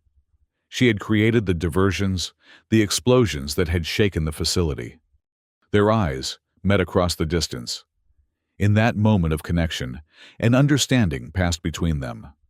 She had risked her life to give him a chance at escape. Now, he needed to take it. Rolling away from the debris, Rowan struggled to his feet despite the restraint field. The lead operative was already recovering, weapon raised. Rowan charged forward, using his body as a battering ram. They collided violently, Rowan's momentum carrying them both into the wall. The impact dazed him, but he pressed his advantage, driving his knee upward into the operative's midsection. Enhanced armor absorbed much of the blow, but the operative still doubled over, gasping. Generator overload in 60 seconds. Announced the automated voice, its mechanical calm, a stark contrast to the chaos of the scene. Above, Eris was moving along the catwalk, positioning herself for what appeared to be a jump to an adjacent platform. But even as Rowan watched the metal structure beneath her feet, groaned ominously. The earlier explosions had weakened its supports. "Eris!" he called out in warning, but his voice was lost in the crescendoing whine of the overtaxed generators. The catwalk gave way, suddenly tearing free from its moorings. Eris leapt at the last possible instant, her outstretched hands just managing to grasp the edge of the adjacent platform. For a heart-stopping moment, she hung there suspended over a 20-meter drop to the generator room floor. Then, with a grace that belied her injuries, she pulled herself up onto the platform and disappeared through a maintenance hatch in the ceiling. Relief flooded through Rowan, only to be cut short as the lead operative recovered, delivering a precise strike to his injured shoulder. Pain exploded through him, driving him to his knees. Generator overload in 30 seconds. The automated voice continued its countdown. The operative grabbed Rowan by his collar, dragging him toward the exit with surprising strength. Through a haze of pain, Rowan realized he was being taken as a living specimen, a valuable test subject to be preserved, despite the facility's imminent destruction. They reached the stairwell, the operative practically carrying Rowan up the steps as the facility's vibrations intensified. The generators were approaching critical failure, their ancient containment systems struggling against the deliberate overload. One level up, they encountered another operative, presumably from the team that had been pursuing Eris. "Target status," demanded the leader. "Lost in the maintenance tunnels," reported the second operative. "Heavy structural damage impeding pursuit. Continue evacuation, asset secured." As they proceeded toward the surface, Rowan felt a growing sense of acceptance. Perhaps this was how it had to be. Eris would escape, would reach her people, would expose the truth about Project Doppelganger. His capture, his likely re-imprisonment in the false identity they had created for him, might be the necessary price for that truth to emerge. They had nearly reached the main level when the generators finally breached containment. The explosion wasn't the catastrophic detonation of antimatter or nuclear weapons, but rather the uncontrolled release of fusion energy, a massive power surge that overwhelmed the facility's ancient systems. The stairwell filled with blinding light as electrical systems overloaded throughout the structure. The restraint field around Rowan flickered, then failed completely as its power source was disrupted by the energy surge. The operatives staggered, their enhanced armor similarly affected by the power fluctuations. Rowan, suddenly free, acted on pure instinct. He drove his elbow into the operative's throat, targeting the vulnerability where helmet met body armor. The strike connected, sending the operative crashing against the stairwell wall. Rowan followed with a series of desperate blows, fighting through the pain of his injured shoulder. The operatives' responses were slowed, their systems compromised by the energy surge. With a final desperate effort, Rowan wrenched the operative's helmet free. Beneath it was a face he recognized with shock. Major Lin, the intelligence officer who had supposedly been killed during the attack on Aegis Outpost. She glared at him with cold fury, blood trickling from the corner of her mouth. "You have no idea what you're interfering with, Lieutenant. The future of humanity is at stake." "Whose version of humanity?" Rowan demanded. "The only version that matters. The version that survives." She reached for a secondary weapon at her belt. Rowan acted first, striking her temple with enough force to render her unconscious.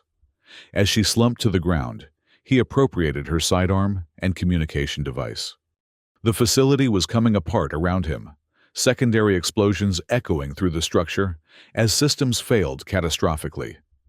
The stairwell itself was beginning to crack structural integrity, compromised by the combined effects of the generator overload and Eris's earlier diversionary explosions. Rowan ascended as quickly as his injured body would allow, heading for the surface. The east maintenance tunnel where Eris had been spotted was his best chance of finding her if she had survived the facility's destruction.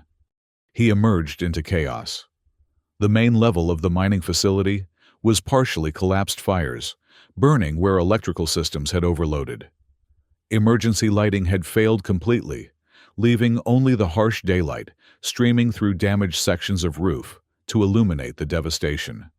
Navigating through the wreckage, Rowan made his way toward the east wing, following what he remembered of the facility's layout. Twice, he was forced to double back as collapsed corridors blocked his path. The facility groaned around him, the structural damage continuing to spread even after the initial explosion. When he finally reached the entrance to the east maintenance tunnel, he found it partially blocked by fallen debris. A narrow gap remained, possibly large enough for a person to squeeze through, but only just. "Eris," he called out, his voice hoarse from the smoke and dust filling the air. "Are you in there?" No response came from the darkness beyond the debris.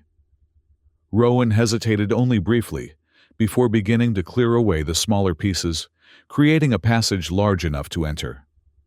Pain lanced through his injured shoulder with each movement, but determination drove him forward. Finally, he created an opening sufficient to pass through.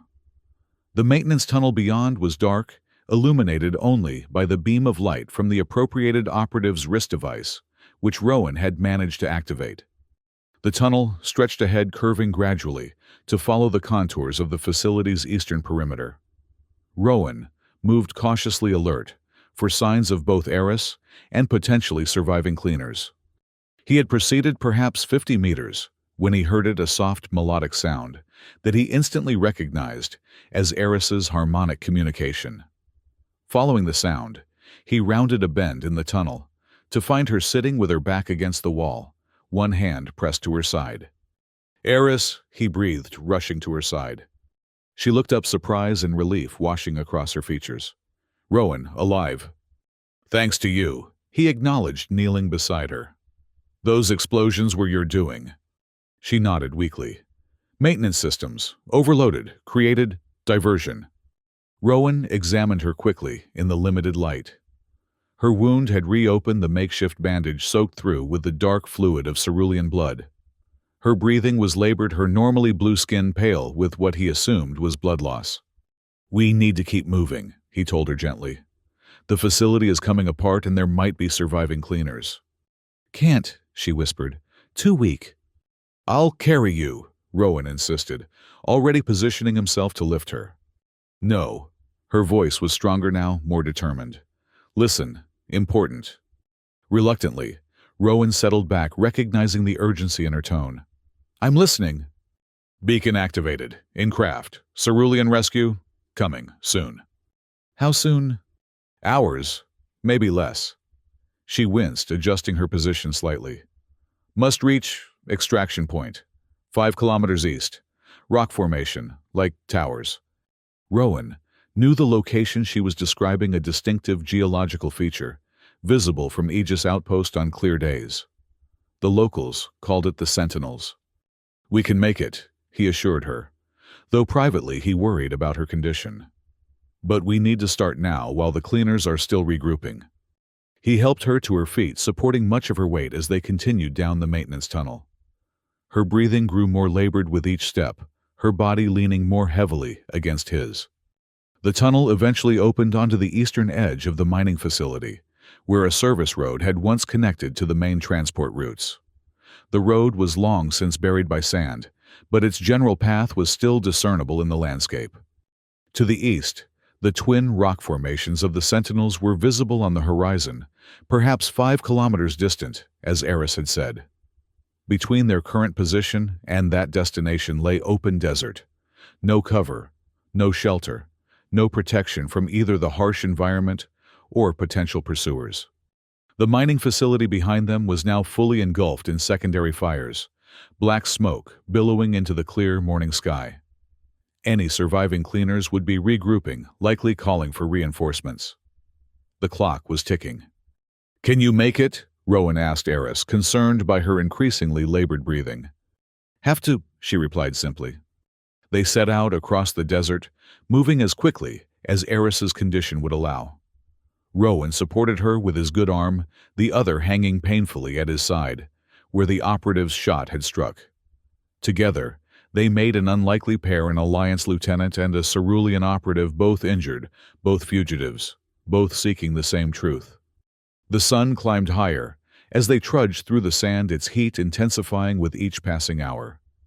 Rowan rationed the meager water supplies he had appropriated from the mining facility, prioritizing Eris's needs over his own. Her condition continued to deteriorate despite her remarkable resilience and apparent accelerated healing abilities.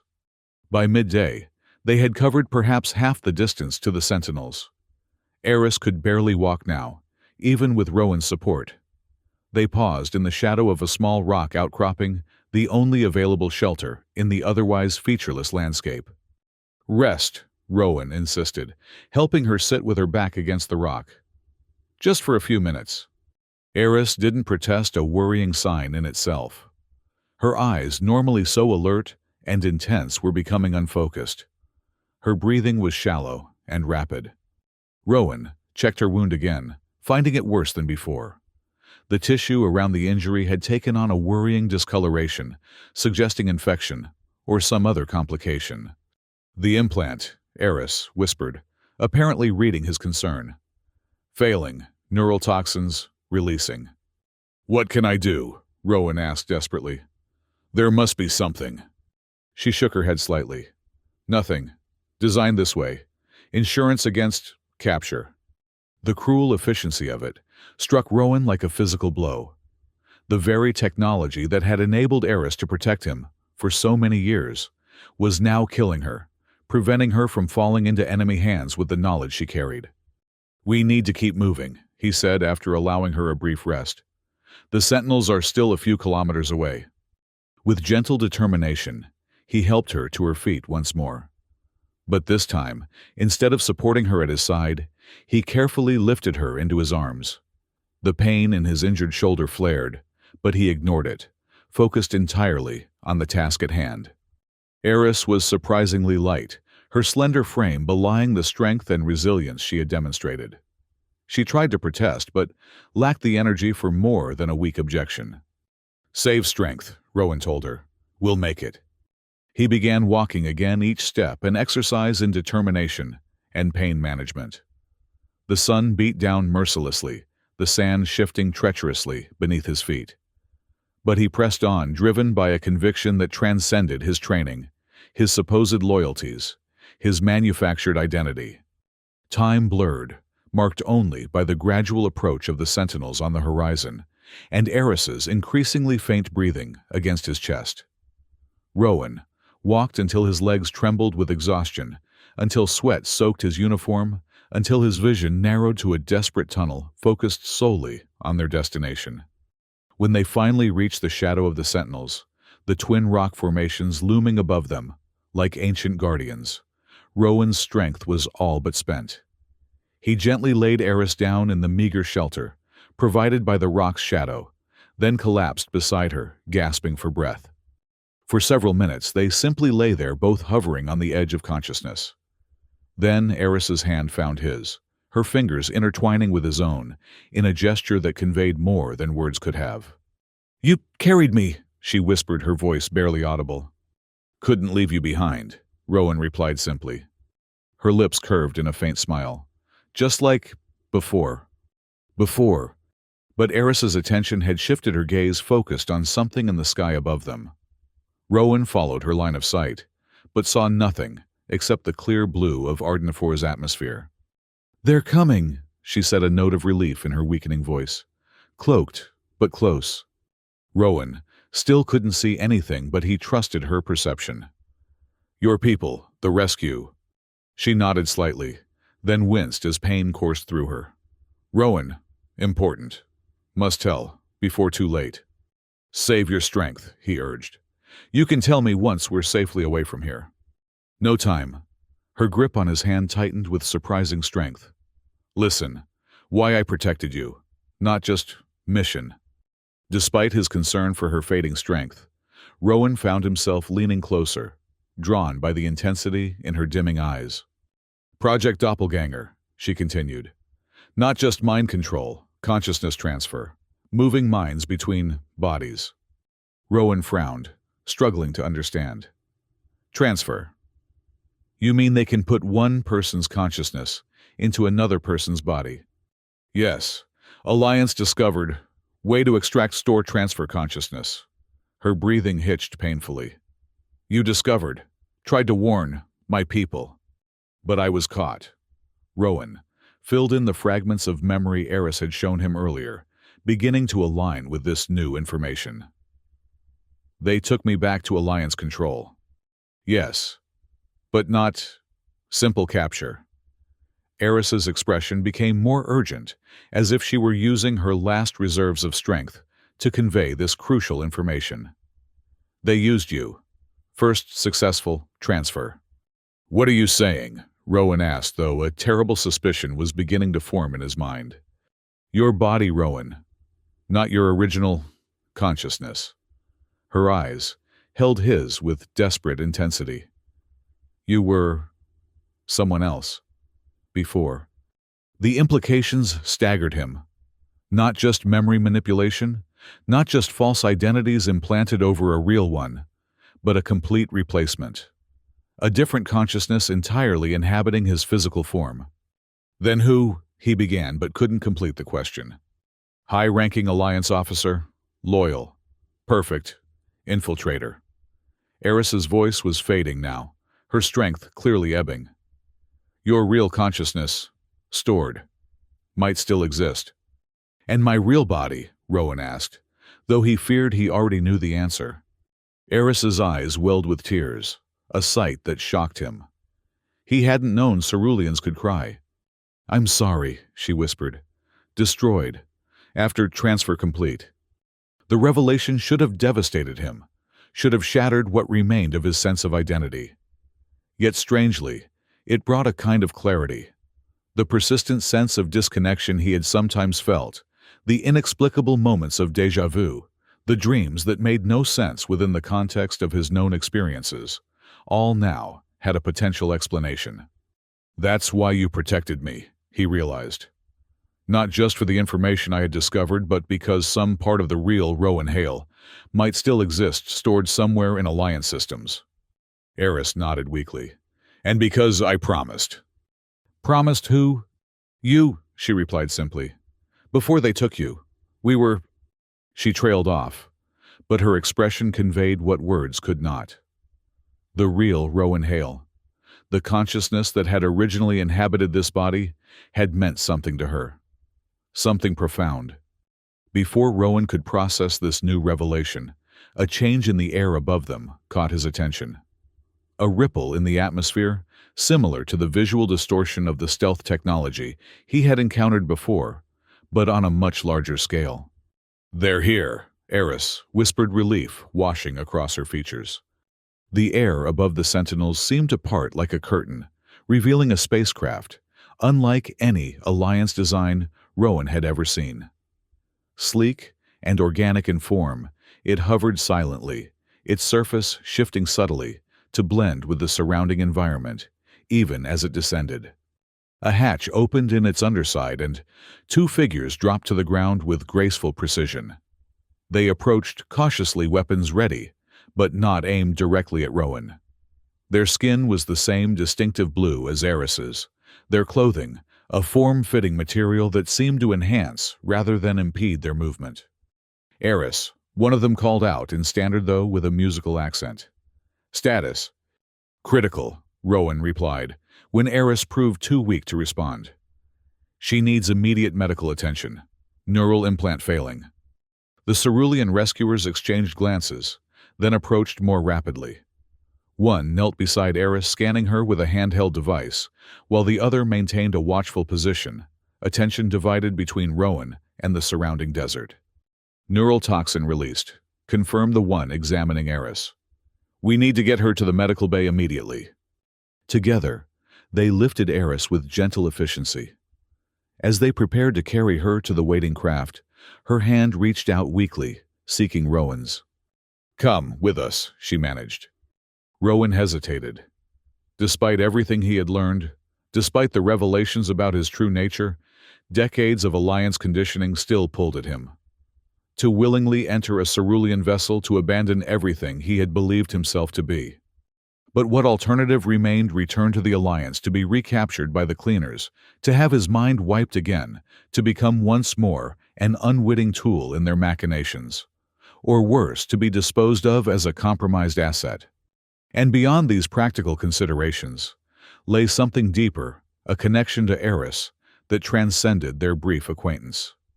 A bond formed through her years of silent protection, through the truth she had revealed at such cost to herself. "I'll come," he decided, taking her outstretched hand. The Cerulean rescuers seemed prepared for this possibility. They led the way to their vessel, Eris cradled carefully between them, Rowan following with the strange sense that he was walking away from an illusion and toward reality. As they approached the spacecraft's open hatch, Eris's condition deteriorated suddenly. Her breathing became erratic, her already pale skin taking on an ashen quality that alarmed even Rowan's untrained eye. "Hurry!" urged one of the Ceruleans, their pace increasing. They had just reached the hatch when Eris convulsed violently, a sound of pure agony escaping her lips. The rescuers lowered her immediately to the ground, one frantically working with medical equipment, while the other supported her head. "Neural cascade failure," reported the one with the medical device. "Toxin concentration critical." Rowan knelt beside them, taking Eris's hand again. Her eyes found his consciousness fading, but still present, still determined to communicate something of vital importance. "Remember," she whispered, her voice now so faint he had to lean close to hear. "Procyon 4, Dr. Alara, real you, might still—" Her voice failed, but her grip on his hand tightened briefly, in emphasis. "I'll remember," Rowan promised. "I'll find the truth. I'll find myself." A faint smile touched her lips. Then, with an effort that must have cost her dearly, she spoke her final words. "I spent my whole life protecting you, and you were hunting me." The simple truth of it struck Rowan like a physical blow. All these years, all these missions, all these operations, where he had pursued what he had been programmed to believe were enemies of the Alliance, how many times had he unknowingly hunted Eris herself? How many times had he nearly captured or killed the very person who had dedicated her life to protecting him, to preserving the truth his original consciousness had discovered? The irony was both beautiful and terrible, a perfect encapsulation of the larger tragedy that had ensnared them both. Eris's hand went limp in his. Her eyes, those impossibly dark blue eyes that had watched over him for so long, grew still and unseeing. The melodic sound of her harmonic communication rose briefly, then faded to silence. "She's gone," said one of the Cerulean rescuers, the simple statement carrying a weight of sorrow that transcended the barriers of species and politics. Rowan felt something break within him, not just grief for this woman he had barely known yet, who had known him so well, but a fracturing of the false identity that had been imposed upon him. Lieutenant Rowan Hale, loyal Alliance officer, would have viewed this moment as the death of an enemy operative. But the being who knelt here now, holding the hand of a fallen Cerulean guardian, was something else entirely, neither fully the constructed identity, nor the original consciousness, but something new emerging from the collision of truth and deception. "We must go," the second Cerulean urged. "Alliance reinforcements detected approaching from the west." With gentle reverence they lifted Eris's body. Rowan released her hand reluctantly, then followed them into the waiting spacecraft. The hatch sealed behind them, and moments later, the vessel rose silently into the sky of Arden IV. As the planet receded below them, Rowan stood at a viewport, watching the harsh desert landscape, where his former life had ended and his new journey had begun. Somewhere below, Aegis Outpost continued its vigilant watch, its personnel unaware that the enemy they had been trained to fear might not be an enemy at all. Somewhere below, the truth about Alliance experiments, about Project Doppelganger, about the real Rowan Hale, remained buried in classified archives. But not for much longer, if he had anything to say about it. The Cerulean vessel accelerated smoothly, its advanced propulsion carrying them toward the stars with barely perceptible movement. Toward Procyon 4, toward Dr. Alara, toward the possibility, however remote, that the original consciousness of Rowan Hale might still exist preserved in Alliance data storage. One of the Cerulean rescuers approached offering a container of what appeared to be water. Rowan accepted gratefully, realizing how dehydrated he had become during their desert journey. "She spoke of you often," the Cerulean said after Rowan had drunk deeply. "In her reports, her observations." "Reports?" Rowan questioned. "Eris was our most skilled operative. Her mission to observe and protect you was sanctioned at the highest levels of our government." The Cerulean's expression conveyed both respect and sorrow. She believed, as few others did, that the true Rowan Hale might still be recovered, that the information he discovered might still be used to prevent what is coming. The activation of sleeper agents, Rowan remembered. A coordinated coup within both Alliance and Cerulean power structures. The Cerulean nodded grimly. "Phase 1 has already begun. We detected unusual communications patterns between certain key officials, behaviors inconsistent with established psychological profiles." "How long do we have?" "Days, perhaps. Our analysts are working to identify compromised individuals, but the neural transfer technology is remarkably sophisticated. The replacements retain most of the original's memories and mannerisms." Rowan processed this information, connecting it with the fragments he had learned from Eris. "So both our civilizations are being infiltrated by individuals whose consciousnesses have been replaced with those loyal to whom exactly? Who's behind this?" "That remains unclear," the Cerulean admitted. "A faction within Alliance military intelligence, certainly, but perhaps not acting alone. There are elements within our own government that might benefit from renewed conflict." The vessel entered hyperjump, the stars outside the viewport elongating into streaks of light. Rowan felt a momentary disorientation as the laws of conventional physics were temporarily suspended. "You should rest," suggested the Cerulean. "We will reach Procyon 4 in approximately 26 hours. Dr. Alara has been notified of our approach and your unique situation." Rest seemed impossible given the circumstances, the revelations, the grief. Yet exhaustion weighed heavily on Rowan, his injuries, and the emotional toll of the past days, finally catching up to him. The Cerulean led him to a small chamber, equipped with what appeared to be a reclining medical couch. "This will help with your injuries," they explained, indicating controls beside the couch. "And provide dreamless sleep if you desire it." Left alone, Rowan settled onto the couch, feeling its surface conform perfectly to his body. The pain in his shoulder immediately began to subside, as some form of localized healing technology activated. As he lay there suspended between wakefulness and sleep, his mind returned to Eris, to her years of silent protection, to her final words spoken as she died in his arms, to the possibility that her life's mission, the preservation and recovery of the true Rowan Hale, might yet be fulfilled. "I'll find the truth," he whispered into the quiet chamber. "For both of us." Then he surrendered to exhaustion, falling into the promised dreamless sleep as the Cerulean vessel carried him toward an uncertain future and the possibility of reclaiming his true past. Procyon 4 gleamed like a sapphire against the velvet darkness of space. From the viewport of the Cerulean vessel, Rowan watched as they began their approach to what had once been an enemy world, but now represented his best hope for truth and redemption. The planet was predominantly ocean, with scattered archipelagos of islands and one major continent straddling the equator. Its atmosphere shimmered with a distinctive blue tint that explained the evolutionary pathway of the Cerulean people. "We're approaching the medical research facility," announced one of his Cerulean escorts. "Dr. Alara is awaiting our arrival." Rowan nodded acknowledgement, his attention still fixed on the planet below. Somewhere on that world, if what Eris had told him was true, he might find the key to recovering his original identity, the consciousness that had once inhabited his body, before Alliance experiments had replaced it with another. The journey from Arden IV had passed in a blur of grief, determination, and preparation. The Ceruleans had treated his physical wounds with their advanced medical technology, But the deeper injuries, the fracturing of his sense of self, the loss of Eris remained raw and unhealed.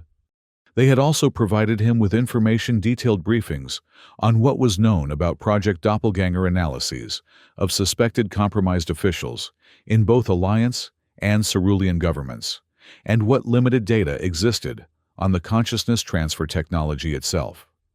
The vessel descended smoothly through Procyon-Fu's atmosphere, heading toward what appeared to be a large research complex, built partially into the shoreline of the main continent. Its architecture was distinctively Cerulean organic curves and flowing lines that complemented, rather than imposed upon, the natural landscape. The Alara Institute, explained the Cerulean at his side. Founded by Dr. Alara herself after the war, dedicated to neurological research and healing. They landed on a platform extending over the water, the vessel settling with barely a tremor. As the hatch opened, Rowan was greeted by the scent of salt air and the gentle sound of waves, a stark contrast to the harsh, arid environment of Arden IV. A small delegation awaited them at the edge of the landing platform. At its center stood a Cerulean woman of indeterminate age, her bearing regal, despite her relatively small stature. This, Rowan assumed, must be Dr. Alara. As he descended from the vessel, Eris's body carried reverently by two Cerulean attendants behind him, Dr. Alara approached with calm dignity. "Lieutenant Hale." She greeted him, using his Alliance rank without apparent irony. "I wish we could have met under better circumstances." "As do I, Doctor," Rowan replied. "Though I'm not sure who exactly you're meeting.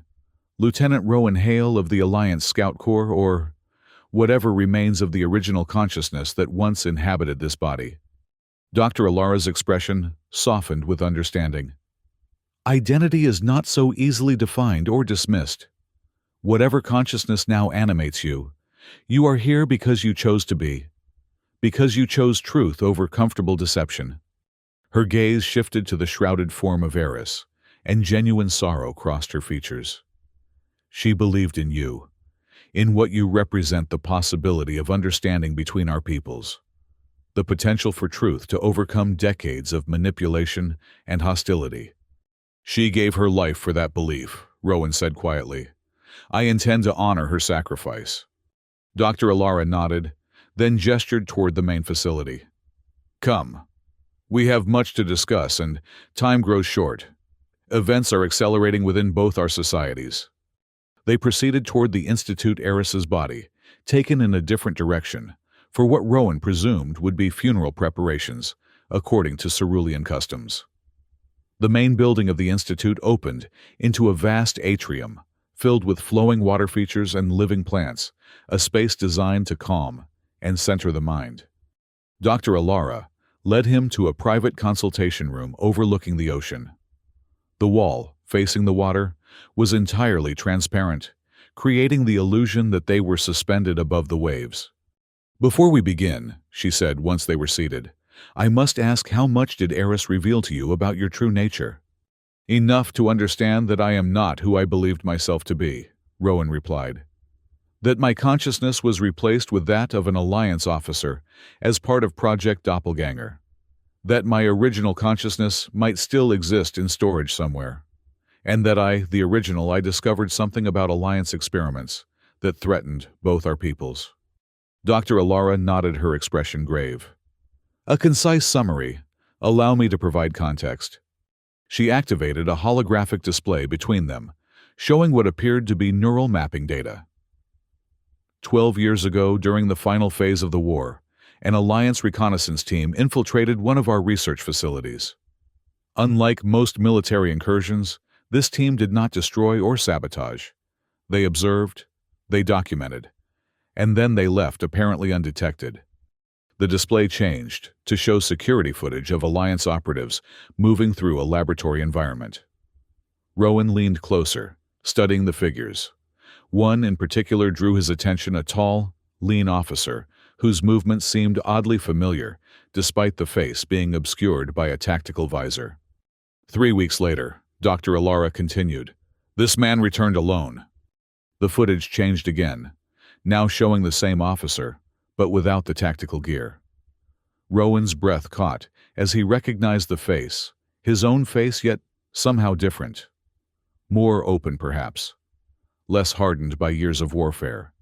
Lieutenant Rowan Hale, Dr. Alara confirmed. He came unarmed, seeking asylum, and offering information about Alliance experiments in consciousness transfer technology. He had discovered that Alliance military intelligence had acquired cerulean neurological research and perverted its purpose, using it to develop a method of extracting a person's consciousness, storing it digitally, and implanting it into another body. Project Doppelganger, Rowan murmured. Yes, the ultimate infiltration technique. Replace key individuals with operatives whose very consciousness is loyal to your cause, while retaining all the memories and mannerisms of the original, undetectable by any conventional means. But why come to the Ceruleans? Rowan asked. Why not report through Alliance channels? Dr. Alara's expression darkened.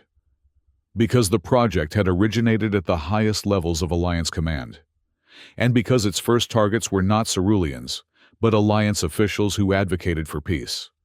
The implication was staggering. You're saying factions within the Alliance were replacing their own peace advocates with warhawks?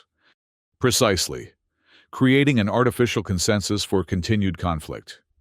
Lieutenant Hale discovered this while investigating anomalies in command decisions orders that contradicted the known psychological profiles of certain high-ranking officers.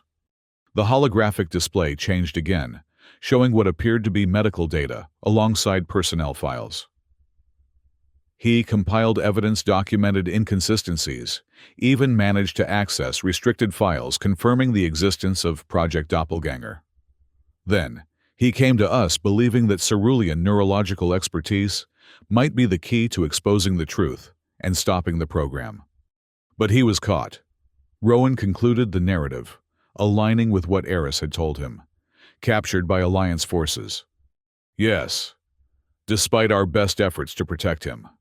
Dr. Alara's voice carried a note of old regret. We arranged transport to our central worlds where he would have been beyond Alliance reach. But the vessel was intercepted. Lieutenant Hale was taken back to Alliance territory. And they used him as their first successful transfer subject, Rowan finished grimly. They put someone else's consciousness into his body, my body. Dr. Alara nodded. A high-ranking intelligence officer selected for his absolute loyalty to the war effort and his intimate knowledge of cerulean operations. The perfect deep-cover operative sent back to spy on the very people who had offered Lieutenant Hale asylum. But something went wrong, Rowan guessed. Otherwise I wouldn't be sitting here now questioning my own identity. Indeed. A hint of satisfaction entered Dr. Alara's voice. Lieutenant Hale had anticipated his possible capture. Before he left our facility, he underwent a specialized neural mapping procedure. A backup, if you will, of his core consciousness patterns. Not a full transfer, our ethical standards prohibit such invasive techniques, but enough to potentially restore key memories if his mind were to be tampered with. Hope flickered within Rowan like a fragile flame. Are you saying you can restore my original consciousness? Not exactly, Dr. Alara cautioned. The consciousness currently inhabiting your body, the one I am speaking with now, cannot simply be erased or replaced. That would be no different ethically than what the Alliance did to the original Rowan Hale. But we can potentially integrate elements of the original consciousness core memories, fundamental personality structures, with your existing consciousness. A merger, Rowan realized. Not replacement, but integration. Precisely. If successful, you would retain your existing memories and experiences, but would gain access to the original Rowan Hale's memories as well. The two consciousness patterns would gradually harmonize, creating a new whole that honors both. Rowan considered this possibility. It wasn't the clean solution he might have imagined, a simple restoration of his true self. Instead, it would mean becoming something unprecedented, a consciousness composed of both victim and unwitting usurper. And if the procedure fails, he asked. The risks are significant, Dr. Alara acknowledged. Neural rejection, identity fragmentation, in the worst case, complete consciousness collapse. Death, Rowan translated. Yes, but weighed against the alternative. The alternative was equally stark. Remain as he was, forever wondering about the truth of his identity, forever haunted by the knowledge that he inhabited a stolen body. Or return to the Alliance where he would likely be captured, his mind wiped again, relegated once more to being an unwitting pawn in their machinations. There's another consideration, Dr. Alara added. The original Rowan Hale possessed crucial information about Project Doppelganger-specific identities of compromised officials, locations of key facilities, details of the consciousness transfer process itself, information that could be vital in preventing the coordinated coup Eris warned about. And there, it was the larger context that transformed this personal identity crisis into something with profound implications for both societies. Whatever he decided would impact not just his own future, but potentially the future of peace between their peoples. How soon could this integration be attempted? He asked. The procedure requires careful preparation. Typically, several days of neural mapping and synchronization protocols. Dr. Alara's expression grew grave. However, given the accelerating timeline of events, we might need to attempt an expedited process, perhaps as soon as tomorrow. That soon? Our intelligence networks have detected unusual activity patterns among suspected compromised officials. Orders being quietly issued, resources being reallocated, key personnel being reassigned. The signs of preparation for coordinated action. Rowan thought of Farron, the archives specialist at Aegis Outpost, who had agreed to help them. Had he found additional evidence? Had he survived the aftermath of their escape? So many questions, so little time. I'll need to think about this, he said finally. It's not a decision to be made lightly.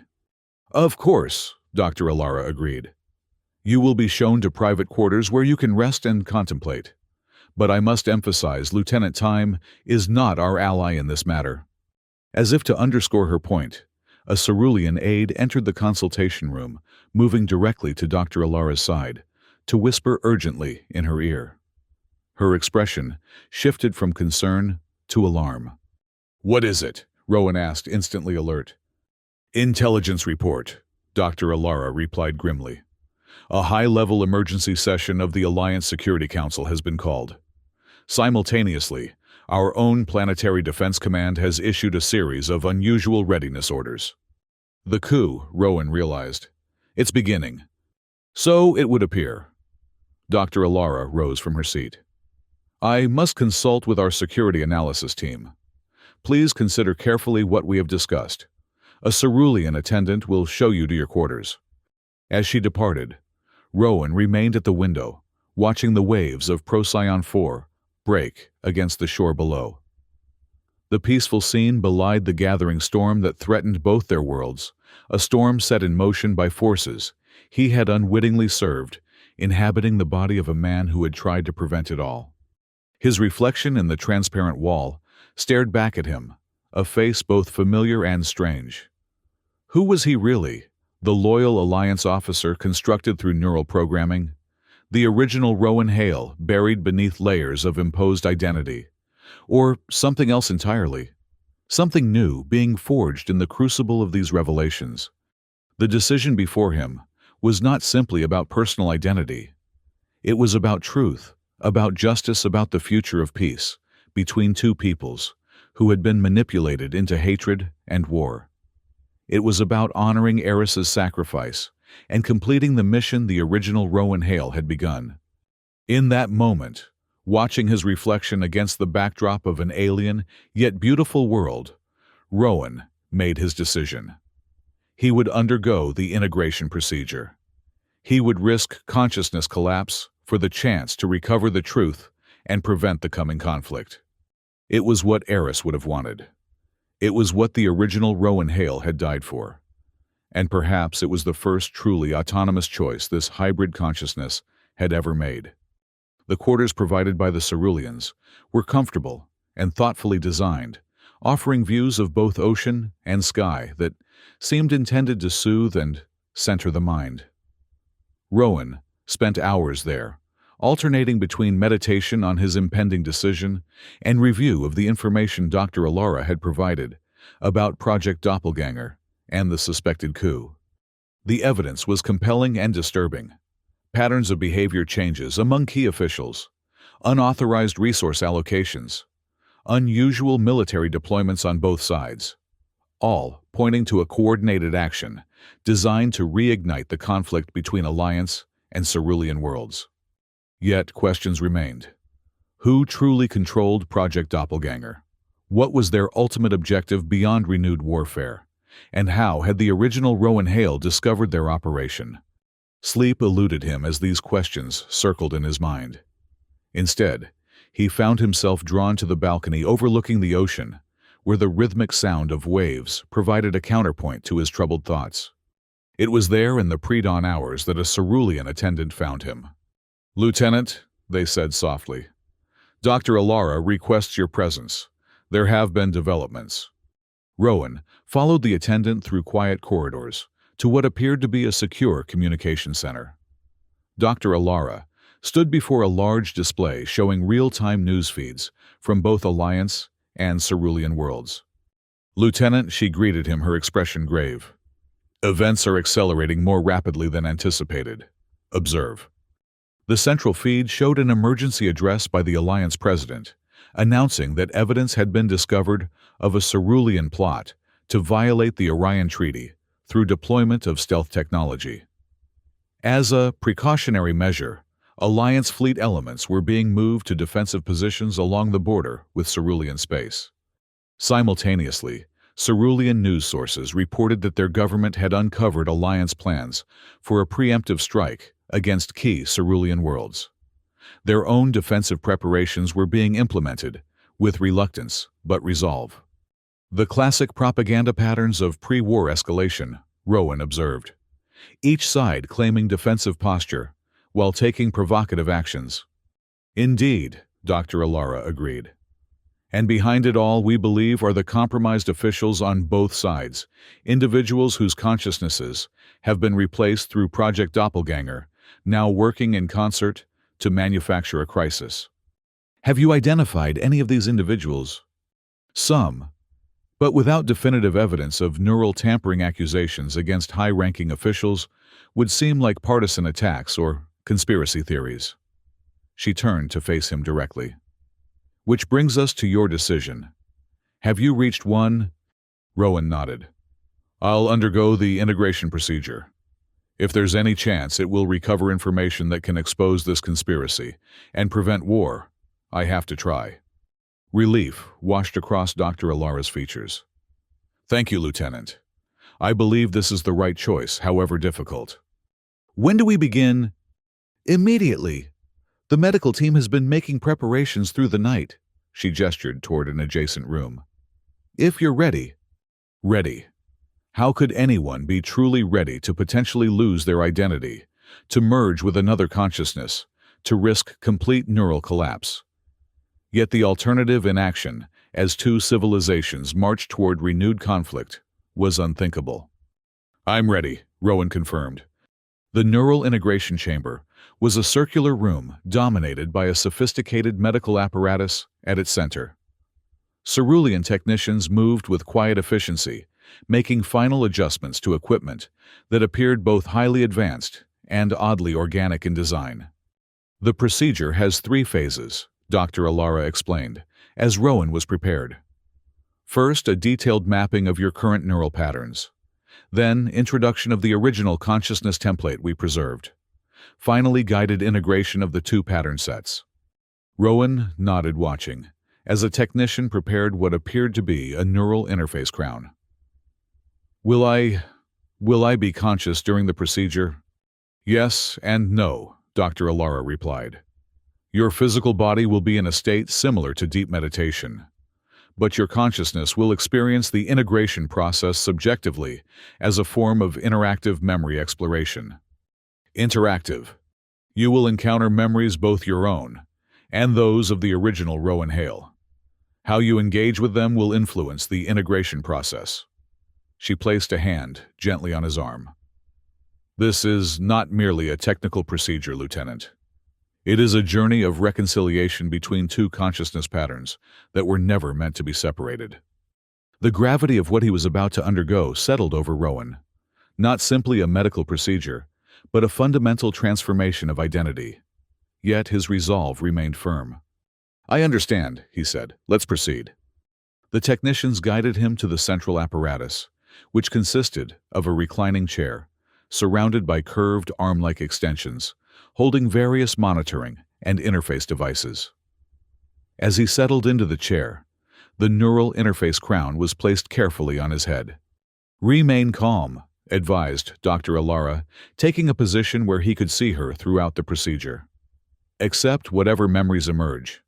Resist the urge to reject or suppress them, even if they contradict your existing identity framework." Rowan took a deep breath, trying to center himself. "What if I encounter memories of the other consciousness, the one originally implanted in me?"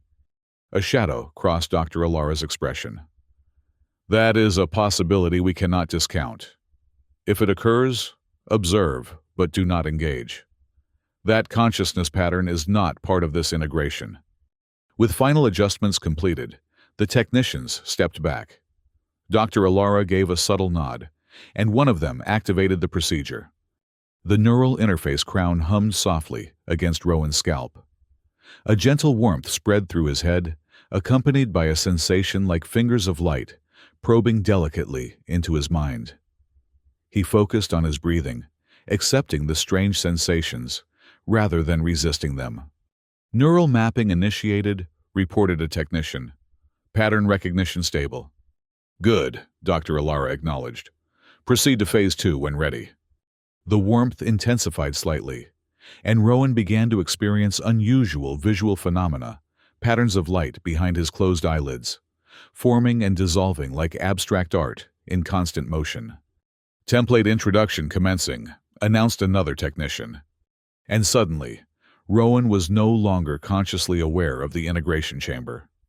The physical world receded, replaced by an internal landscape of memory and consciousness. He found himself standing in what appeared to be an Alliance military academy, specifically the officer candidate school he remembered attending 15 years ago. But the quality of this memory was different, more vivid and immediate than his usual recollections. A young man approached, and with a jolt of recognition, Rowan realized he was seeing himself, or rather the original Rowan Hale, perhaps 20 years old in a cadet's uniform. "Hello," said the younger Rowan. "I've been waiting for you." "You're me," Rowan replied, the strangeness of addressing himself momentarily overwhelming. In a manner of speaking, the younger version acknowledged. "I'm a memory construct, a representation of the consciousness you're here to integrate with." He gestured around at the academy. This seemed an appropriate starting point. Where it all began. Where what began? The journey that led us to discover Project Doppelganger. The younger, Rowan, began walking, indicating that his older counterpart should follow. "It started here, though I didn't know it then, with a simple question about ethics." As they walked, the academy setting shifted and flowed around them, time accelerating in strange ways. Rowan witnessed fragments of memories, lectures on military ethics debates, about the justification for warfare, conversations with fellow cadets, about the ongoing conflict with the Ceruleans. "I was idealistic," the younger Rowan explained. "Believed in the Alliance's stated principles. Believed we were fighting for the right reasons." The scene shifted again, now showing a battlefield on some distant world. Rowan recognized it as the Kesselring campaign, one of his early combat deployments. But the perspective was different, more raw, less filtered by subsequent years of military conditioning. First major combat operation, the younger Rowan narrated. "Saw things that didn't align with our mission briefings. Civilian casualties reported as enemy combatants. Settlements destroyed for strategic necessity." The memories flowed faster now, each more disturbing than the last. Covert operations that violated the established rules of warfare. Command decisions that seemed calculated to prolong conflict rather than achieve victory. Discrepancies between official reports and what troops on the ground had actually experienced. "I started keeping records," the younger Rowan continued, as the scenery changed to a small private quarters, on what appeared to be an Alliance outpost. Nothing overtly insubordinate, just private observations, questions. The scene shifted again, now showing a secure briefing room. Alliance officers gathered around a table reviewing operation plans. Rowan recognized several faces officers he had served under, some now in the highest echelons of Alliance command. Operation Oracle, the younger Rowan identified. Officially, a reconnaissance mission to assess cerulean deep space capabilities. Actually, something very different. Rowan watched as the briefing played out. The mission parameters seemed straightforward until one officer, a cold-eyed Colonel Rowan didn't recognize, began discussing special objectives involving a cerulean research facility. Neural extraction technology, the colonel was saying. The ceruleans have developed methods for complete consciousness mapping and potential transfer. We need samples documentation, anything that will help our own program advance. I was selected for the mission because of my technical background, the younger Rowan explained. And because my psychological profile showed strong logical reasoning, but minimal emotional attachment to policy questions. They thought I would follow orders without asking why. The scene changed again now, showing the infiltration of the cerulean research facility that Dr. Alara had mentioned. Rowan watched through the eyes of his younger self as the team moved through the complex gathering data and samples. But something unexpected happened. During the mission, the younger Rowan encountered unguarded research materials, ethical protocols for consciousness studies, documentation of therapeutic applications, safeguards against misuse. They weren't developing weapons, the memory construct explained. They were developing medical technology, ways to help trauma victims recover lost memories, ways to treat neural degradation diseases. It was all therapeutic. Another shift, another scene. The raid completed, the team returning to Alliance space. The younger Rowan reviewing the copied data in private, comparing it with fragments of information he had gathered about Alliance neural research. That's when I found it, the memory construct said, as the scene focused on a particular file. Project Doppelganger, a classified Alliance program using stolen cerulean technology to develop consciousness transfer capabilities. Not for medical purposes, but for deep cover infiltration. The file contained test subject data, failed transfers that had resulted in consciousness collapse, partially successful transfers, where the subject retained conflicting memory fragments, and finally, preparations for what was described as Phase 1 implementation, the replacement of key individuals in both Alliance and cerulean power structures. They were replacing peace advocates on our side. The younger Rowan explained, his voice tight with controlled anger. And warhawks on the cerulean side, creating the conditions for perpetual managed conflict.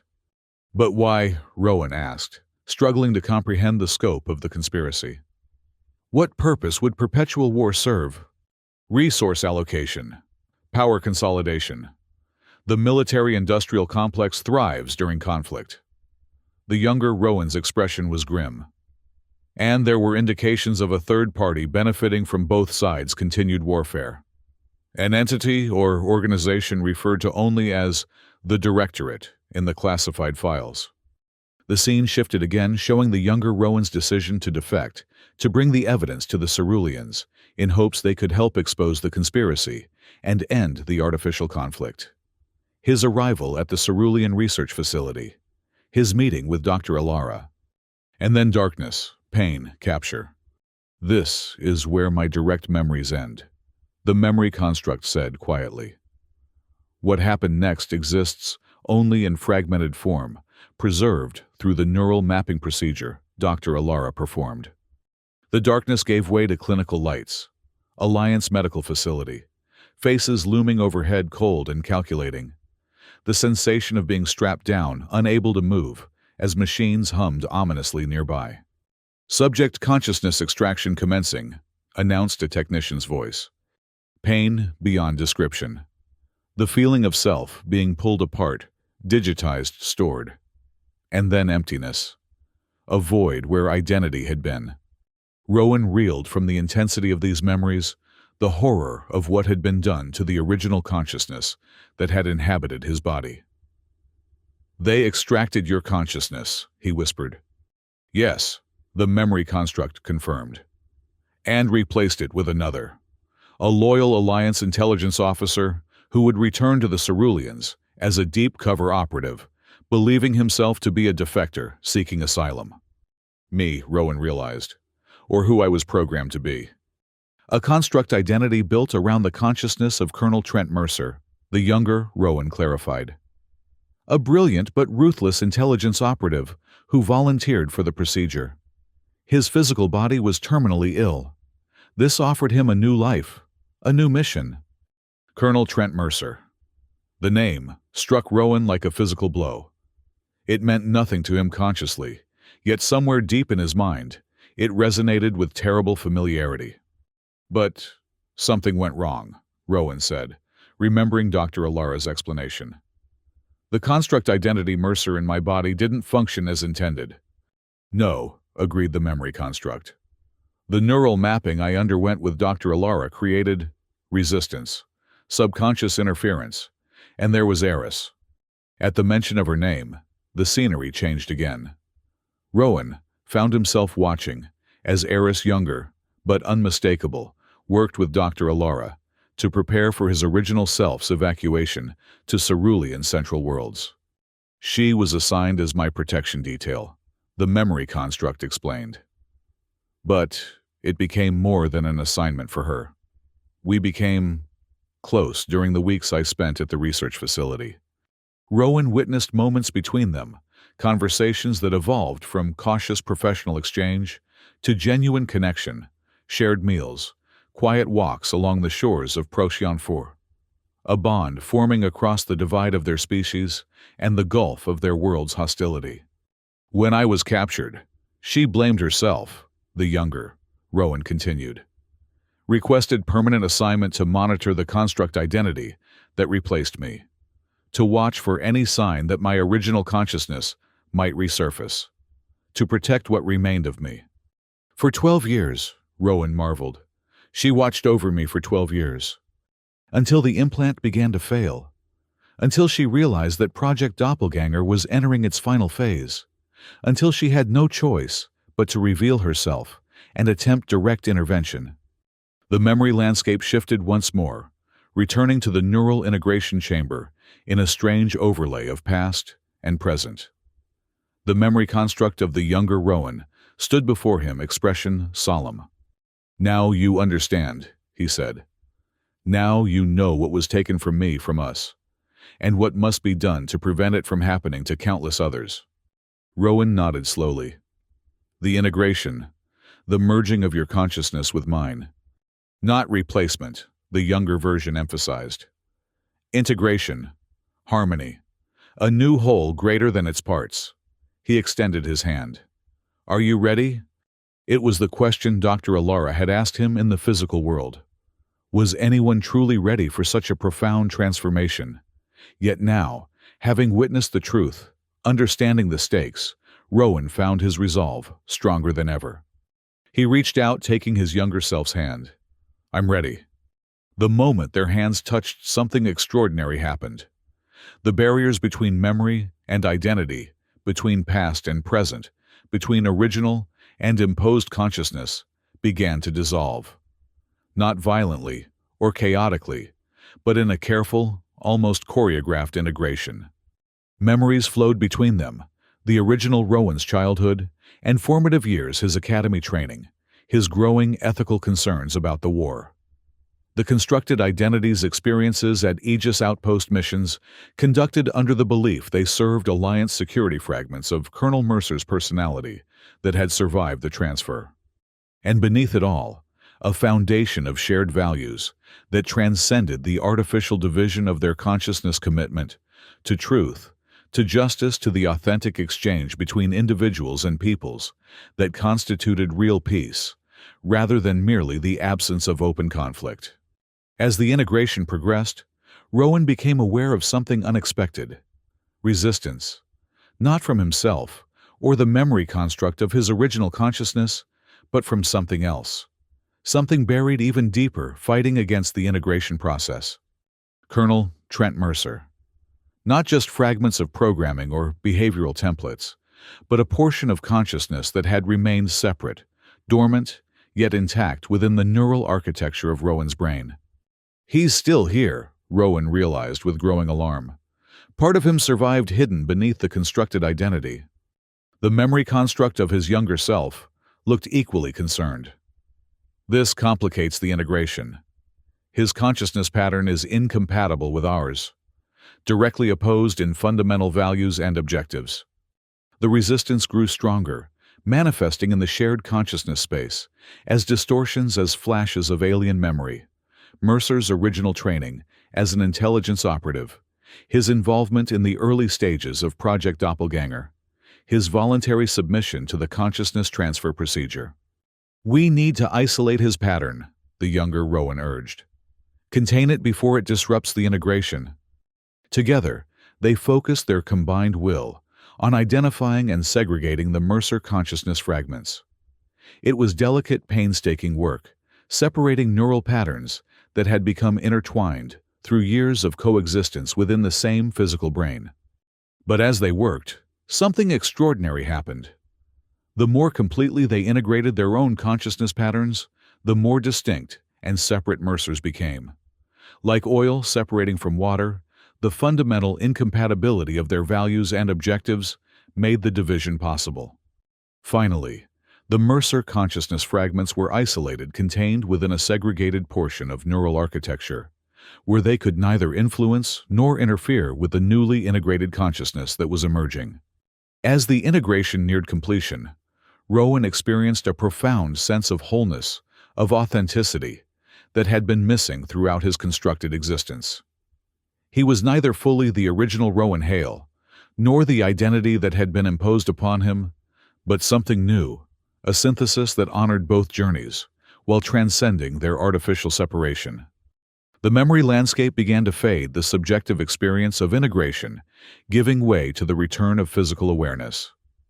Rowan became conscious of the neural integration chamber around him, of Dr. Alara watching anxiously, of the cerulean technicians monitoring his vital signs. "Lieutenant," Dr. Alara's voice seemed to come from a great distance. "Can you hear me?" Rowan opened his eyes slowly, the bright lights of the chamber momentarily disorienting. "Yes," he replied, his voice rough. "I can hear you." "The integration appears successful," reported one of the technicians. "Neural pattern stability at 93% and rising." Dr. Alara moved closer, studying his face with careful attention. "How do you feel?" It was a simple question with a profoundly complex answer. How did one describe the experience of becoming whole after existing in fragmented form, of reconciling two separate timelines of memory and identity into a single coherent consciousness? "I feel integrated," Rowan finally said. "More myself than I've ever been, though that self is different than before." Relief washed across Dr. Alara's features. "Do you remember the original memories, the evidence about Project Doppelganger?" Yes. Rowan sat up slowly, the neural interface crown being carefully removed by the technicians. "It's all there. The files I discovered, the names of compromised officials, the location of the primary consciousness storage facility." He paused, a new realization emerging from the integrated memories. And something else. Something the original Rowan didn't fully understand at the time. "What is it?" Dr. Alara asked. "Project Doppelganger isn't controlled by Alliance military intelligence, at least not exclusively. There's another entity involved, something called the Directorate, an organization that appears to have influence in both Alliance and cerulean power structures." Dr. Alara's expression grew grave. "A third party manipulating both sides toward conflict." Exactly. The question is why? What purpose does perpetual warfare serve beyond the obvious military-industrial complex benefits? Rowan stood carefully testing his balance and finding it surprisingly stable given the profound neural restructuring he had just undergone. And more immediately, How do we expose and stop the coup before it triggers renewed war? The evidence you recovered will be crucial, Dr. Alara said. But we need a way to disseminate it simultaneously to both Alliance and Cerulean populations. A method that bypasses potentially compromised official channels. Farron, Rowan remembered suddenly. The archives specialist at Aegis Outpost. If he survived, if he found the records I asked him to look for, he might have already compiled corroborating evidence. Can you contact him? Possibly, Rowan considered. But it would need to be through non-standard channels. The emergency shuttle he was preparing for us, it would have had a specialized communication system for atmospheric testing. Our intelligence division might be able to locate and access that frequency, Dr. Alara suggested. It's worth attempting. As they exited the neural integration chamber, a Cerulean aide approached with urgent news. Doctor, we've received an encoded transmission from Alliance Space. Most unusual. It appears to be directed specifically to Lieutenant Hale. Dr. Alara and Rowan exchanged surprised glances. Source, she asked. Unknown. But the encoding pattern suggests Alliance military origin, though not through official channels. Farron, Rowan said with growing hope. It has to be. He must have found a way to track the Cerulean vessel, or anticipated where we might go. They followed the aide to the communication center, where technicians were already working to decrypt the transmission. After several tense minutes, they succeeded. Audio only, reported one of the technicians. Playing now. A familiar voice emerged from the speakers. Farron, the archives specialist, speaking in rushed, urgent tones. Rowan, if you're receiving this, I don't have much time. The outpost is under lockdown. Captain Bellick has been replaced literally, according to the files I found. Project Doppelganger is real, and it's more extensive than you could have known. I've compiled evidence including neural mapping data that proves consciousness transfer has been performed on at least 27 high-ranking Alliance officials. There was a pause, the sound of movement. Then Farron continued more quietly. I've uploaded everything to a secure server and programmed a timed release to every major news outlet in Alliance space. It triggers in 12 hours at Oro 900 Standard Time tomorrow. But they're on to me, cleaners in the outpost. I don't think I'll... The transmission cut off abruptly. Can we trace it? Rowan asked urgently. Find his location. The technicians worked for several minutes before responding. Signal origin was Aegis Outpost on Arden 4, but it's no longer active. Terminated approximately 90 minutes ago. Farron had risked everything to compile and distribute the evidence. Had likely paid for that courage with his life. But if his timed release worked as planned, the truth about Project Doppelganger would reach the Alliance population in just under 12 hours. What about Cerulean space? Rowan asked. If the evidence only reaches Alliance citizens, it could be dismissed as enemy propaganda. We can mirror the distribution, Dr. Alara suggested. Use our own channels to simultaneously release the evidence you've recovered coordinated with Farron's time distribution. That might work, Rowan agreed. But there's still a risk. The compromised officials on both sides, if they realize what's happening, they might accelerate their plans. Dr. Alara finished his thought. Trigger an incident that pushes us past the point of no return, before the evidence can be properly disseminated and understood. Rowan nodded grimly. We need more than just information release. We need direct intervention at the highest levels of both governments. People who can prevent immediate military action long enough for the truth to emerge. I have some contacts in the Cerulean Governance Council, Dr. Alara offered. Those, I believe, are not compromised. But the Alliance. I might be able to help there, Rowan said, an idea forming as he accessed the integrated memories of his original consciousness. Before his capture, the original Rowan had established emergency communication protocols with several Alliance officers. He trusted people he hoped might help expose the conspiracy if he failed. Do you believe those protocols might still be active? It's possible.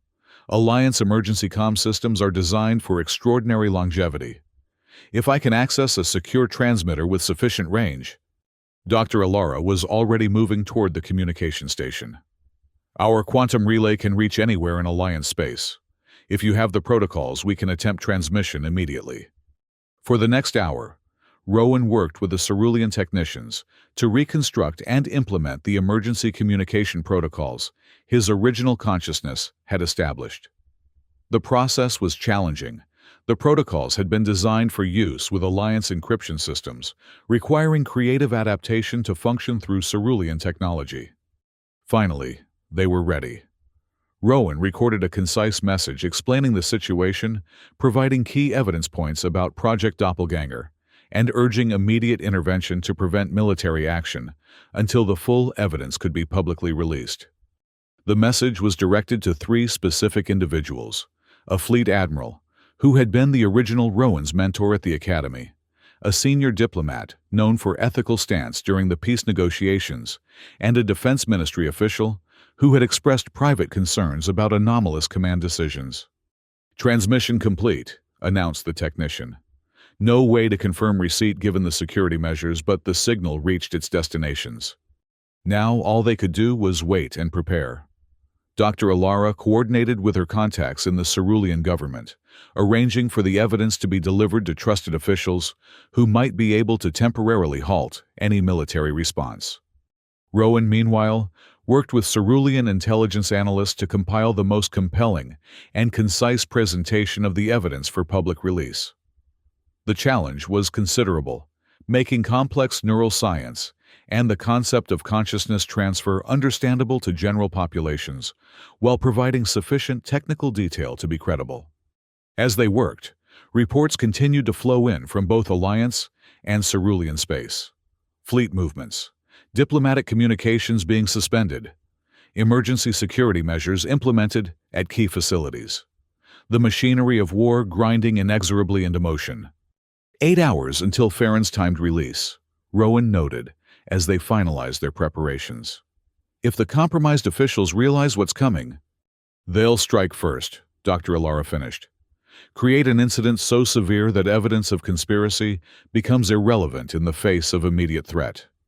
As if in response to her words, an urgent alert sounded throughout the facility. A Cerulean military officer rushed into the communication center, expression grave. "Alliance vessels have violated the neutral zone," they reported. 3 destroyer-class ships moving towards Cerulean space under emissions control protocols consistent with attack posture. "Response from our defense forces," Dr. Alara asked. "Vessels being scrambled. Intercept course. Weapons status elevated to ready condition." The moment they had feared was unfolding. Whether by design or through the escalating cycle of misunderstanding and fear, military confrontation was imminent. "We need to buy time," Rowan said urgently. "Just a few more hours for the evidence to reach the public." "How?" asked the military officer. "Once vessels are in combat stance, command protocols are extremely difficult to override." Rowan thought quickly, drawing on both his constructed military experience and the original Rowan's technical knowledge. The Alliance vessels, if they're operating under emissions control, they're receiving command updates through narrow-band quantum channels. "Yes, standard protocol for covert operations," the officer confirmed. "Those channels can be compromised," Rowan continued. "Not easily, but with the right approach. Dr. Alara, does your facility have access to quantum channel manipulation technology?" She hesitated, only briefly. "We do. Part of our neural research involves quantum entanglement effects in consciousness transfer. If we can access the Alliance command channels, we might be able to introduce conflicting orders. Create enough confusion to delay engagement until the evidence is released." It was a desperate plan bordering on practical impossibility, given the sophisticated encryption of Alliance military communications. But desperation was all they had left. For the next hour, Rowan worked with Cerulean technicians to identify and target the quantum channels being used by the Alliance vessels. The task was made marginally easier by his integrated memories, the original Rowan's technical expertise, combined with the constructed identity's knowledge of current Alliance protocols. Just as they were preparing the first attempted channel intrusion, another alert sounded. The cerulean military officer returned this time with news that momentarily defied belief.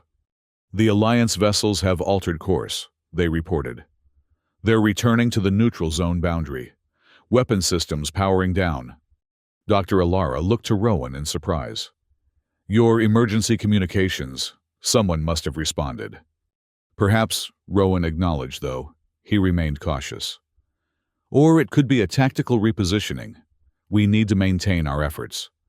But over the next few hours, further reports confirmed a remarkable shift. Not just the 3 destroyer-class vessels, but multiple Alliance fleet elements were standing down from combat readiness postures. Simultaneously, cerulean defense forces were receiving new orders, countermanding the previous escalation directives.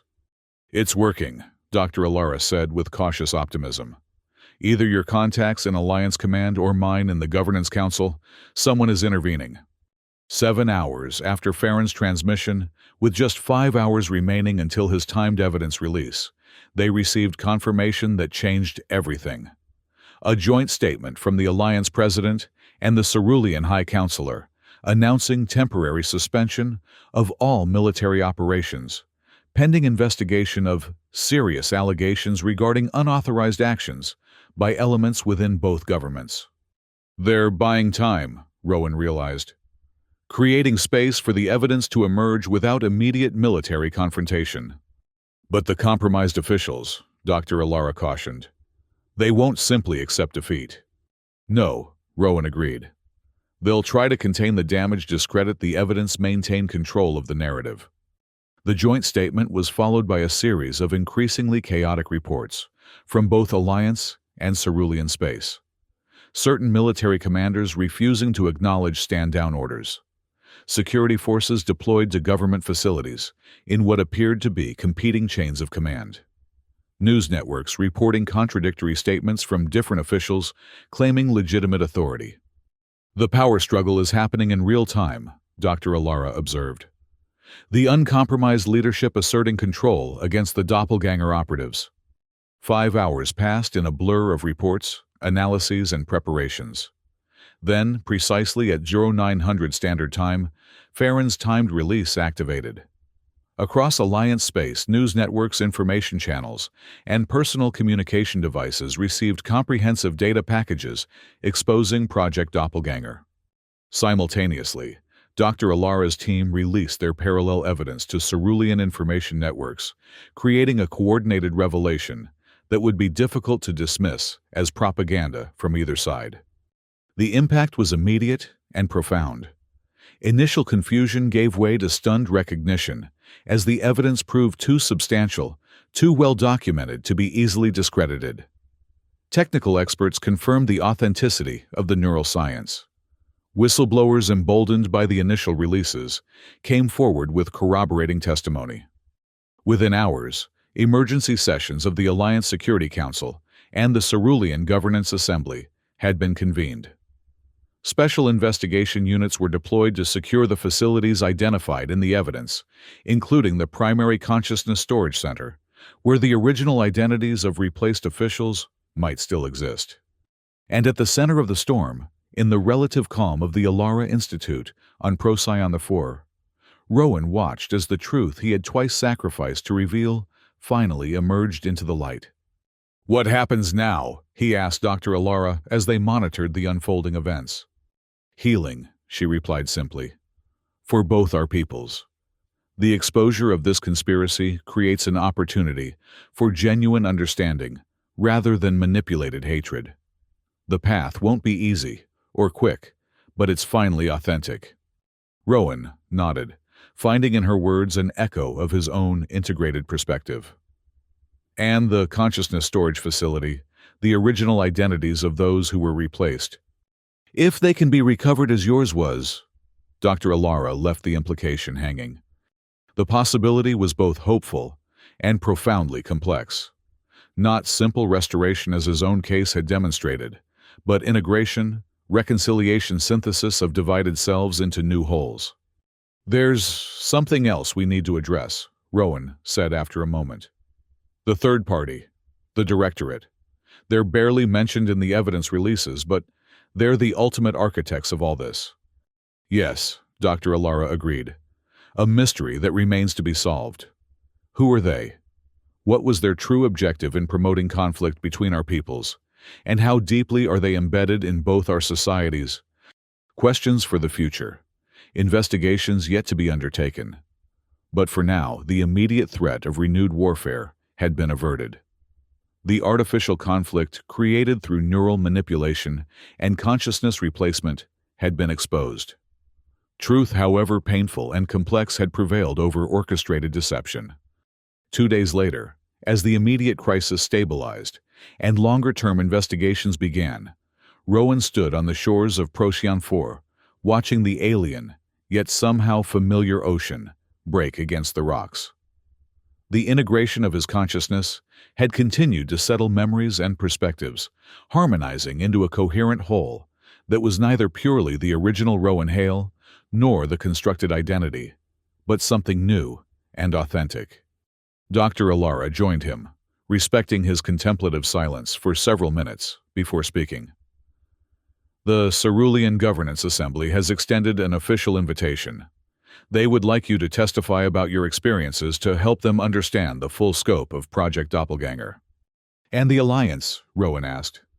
A similar request, though more cautiously worded. They're still coming to terms with the extent of the infiltration, the manipulation of their highest levels of government. Rowan nodded. He would accept both invitations, would help both societies understand what had been done to them, and how to prevent such manipulation in the future.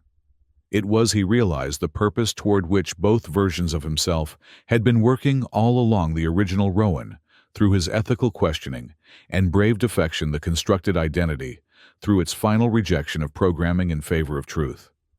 There's one more thing, Dr. Alara said, her tone softening. The memorial service for Eris. It's scheduled for tomorrow. As her closest associate, I thought you might wish to attend. Eris. Her sacrifice had made everything possible. The exposure of the conspiracy, the prevention of renewed war, his own integration and redemption. She had spent her life protecting a man who had been programmed to hunt her, had died in the arms of the very operative sent to capture her kind. I'll be there, Rowan said quietly. There's no place I'd rather be.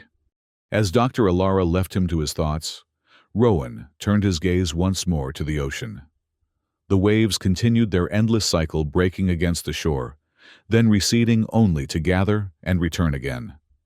Like consciousness itself, fluid, ever-changing, yet maintaining a fundamental continuity of being. He had died twice, in a sense: first, when the original Rowan's consciousness was extracted, then, when the constructed identity dissolved into the integration. Yet here, he stood alive in a way that transcended both previous existences. Whole, integrated, ready to help build the authentic peace that Eris had given her life to make possible. In the distance, the twin suns of the Procyon system began their descent toward the horizon, casting the ocean in shades of gold and deep blue. Rowan Hale, the true Rowan Hale, integrated and authentic, watched the light play across the waves and felt for the first time in a life fractured by manipulation and deception, the profound peace of being fully, genuinely himself. Tomorrow would bring new challenges, new questions about the Directorate and their ultimate aims, new efforts to help both Alliance and Cerulean peoples recover from decades of artificially sustained conflict. But for now, in this moment, it was enough to exist in the truth that had been won at such cost. In memory of Eris, who had spent her life protecting him, even as he hunted her, he would ensure that truth prevailed. That darkness gave way to light. That divided consciousnesses, like divided peoples, could find their way to integration, harmony, and peace. He could do nothing less. It was who he truly was. Pathways are accepting the overlay without rejection. Excellent, responded another. Proceed with memory suppression and replacement protocol. The scene shifted. Rowan saw a battlefield, the chaos of the Battle of Procyon Prime, but from a perspective he didn't remember. He was moving with purpose, not as a frontline combatant, but in a specialized unit penetrating deep behind enemy lines. His objective, a cerulean research facility. Inside the facility, he confronted cerulean scientists, not with violence, but with cooperation. They were showing him something, explaining, desperately trying to make him understand the importance of their work. Then, alarm klaxons. Alliance forces breaching the facility. Chaos. A cerulean woman, not Eris, but similar in appearance, pushing him toward an escape pod, urgency in her movements. "You must survive," she was saying in accented standard. "The truth must survive." Before he could respond, pain exploded in his head. The perspective changed. Now he was being dragged by Alliance soldiers, semi-conscious. Back to their lines. Back to the medical facility. Back to the table with its ominous equipment. "Compromised asset," someone was saying. "Memory reconstruction required, full protocol implementation." The images faded, leaving Rowan gasping, his mind reeling from revelations that contradicted everything he had believed about himself, about his service, about the war. Eris withdrew her hand, watching him with concern. "What was that?" Rowan demanded, his voice hoarse. "What did you do to me?" "Showed truth," she replied simply. "Your truth, your memories." "Those can't be my memories. I was never—" He trailed off, uncertain. "You were. Special project. Alliance. Experimented. Changed you." Rowan stood abruptly, pacing the small confines of the shed. "That's impossible. I've been a loyal Alliance officer my entire career. I fought against the Ceruleans during the war." "Yes. After they changed you." Eris tapped her own temple. "Took real memories, gave new ones." The implications were staggering, almost too monstrous to contemplate. If what she was showing him was true, if what she was saying was true, then his entire identity was a fabrication. His loyal service, his battlefield honors, his very sense of self. All constructed by Alliance neurological manipulation. But why would they do that? And why would Eris spend a decade protecting a man who, in the Alliance's reconstruction, would have been her enemy? "The scientist in the memory," Rowan said slowly. "The one who helped me escape. Who was she?" Eris's expression softened. "My mother." The pieces began to fall into place, creating a picture too terrible, too profound to fully comprehend in this moment of crisis. But one thing was becoming clear: the Alliance, or at least some faction within it, had been conducting operations far beyond the bounds of ethical or legal warfare. Operations that had left Rowan as both victim and unwitting accomplice. "The attackers," he said suddenly. "They're not Cerulean, are they? They're Alliance. Some kind of black operations unit." Eris nodded grimly. "Clean up. Eliminate evidence. Eliminate you." Outside, the storm continued to howl, providing temporary cover that wouldn't last forever. Sooner or later, the outpost would organize a proper search, using equipment designed to function in Arden IV's harsh conditions. They needed a plan. "Your craft," Rowan said. "The one I found you in. Was there a self-destruct sequence, or did you activate something else?" "Emergency beacon," Eris replied. "Called help." "More Ceruleans." She nodded. "Friends. Will come, but need time." Time was the one commodity they couldn't create. The storm might last hours or days, unpredictable in this season. Their pursuers would use that same time to establish a perimeter, to deploy specialized search drones designed to detect life signs, even through raging sandstorms. "We need to move before the storm breaks," Rowan decided. "Use the cover while we have it." "Where?" Eris asked. It was a good question. They couldn't return to the outpost, couldn't reach any Alliance facility on Arden IV without facing immediate capture.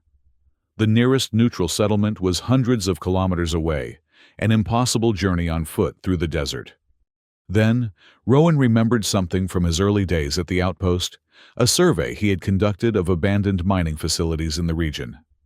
One, in particular, stood out: an old extraction site approximately 20 kilometers east. It had been deemed strategically insignificant, its automated equipment salvaged, its tunnels left to the encroaching sand. But those tunnels would provide shelter and possibly resources they could use. "There's a place," he told Eris. Not comfortable, but defensible. If your friends are coming, we just need to survive until they arrive. She considered this, then reached for his hand again. This time, the gesture felt different, not just practical, but supportive. Two fugitives bound by a truth neither fully understood, yet facing an uncertain future together. "We survive," she said with quiet determination. "Then truth." Rowan nodded, feeling a resolve hardening within him. Whatever his true past might be, whatever manipulations had been performed on his mind and memories, he would face it. He would discover the truth, no matter how difficult. Then truth, he agreed, and together they prepared to venture back into the storm. The journey to the abandoned mining facility was a brutal test of endurance. 20 kilometers across open desert would have been challenging even under optimal conditions. Through a raging sandstorm, it became a nightmare of blinding particles, treacherous footing, and the constant fear of pursuit. Rowan led the way, relying on his tactical visor's rudimentary navigation system to maintain their course. Eris stayed close behind him, one hand gripping the back of his uniform to avoid separation. They spoke little, conserving energy and avoiding the inhalation of wind-driven sand. The storm, harsh as it was, provided a strange sort of blessing. No aerial search would be possible in these conditions, and ground vehicles would be forced to move slowly, if at all.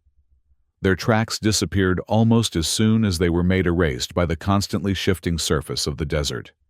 4 hours into their journey, they found temporary shelter in the lee of a rock formation. Exhausted, they huddled together against the driving wind. "How much further?" Eris asked, her voice barely audible over the storm. "About halfway," Rowan replied, checking his visor display. "We're making better time than I expected." She nodded, then winced, one hand going to her side. Rowan noticed the gesture immediately. "You're injured." "Small thing," she dismissed. "Can continue."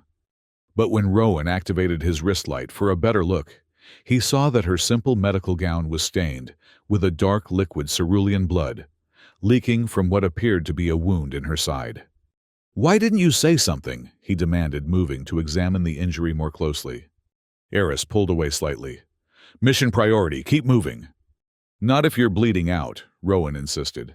"Let me see." After a moment's hesitation, she relented, allowing him to examine the wound. It appeared to be a grazing hit from an energy weapon, probably sustained during their escape from the outpost.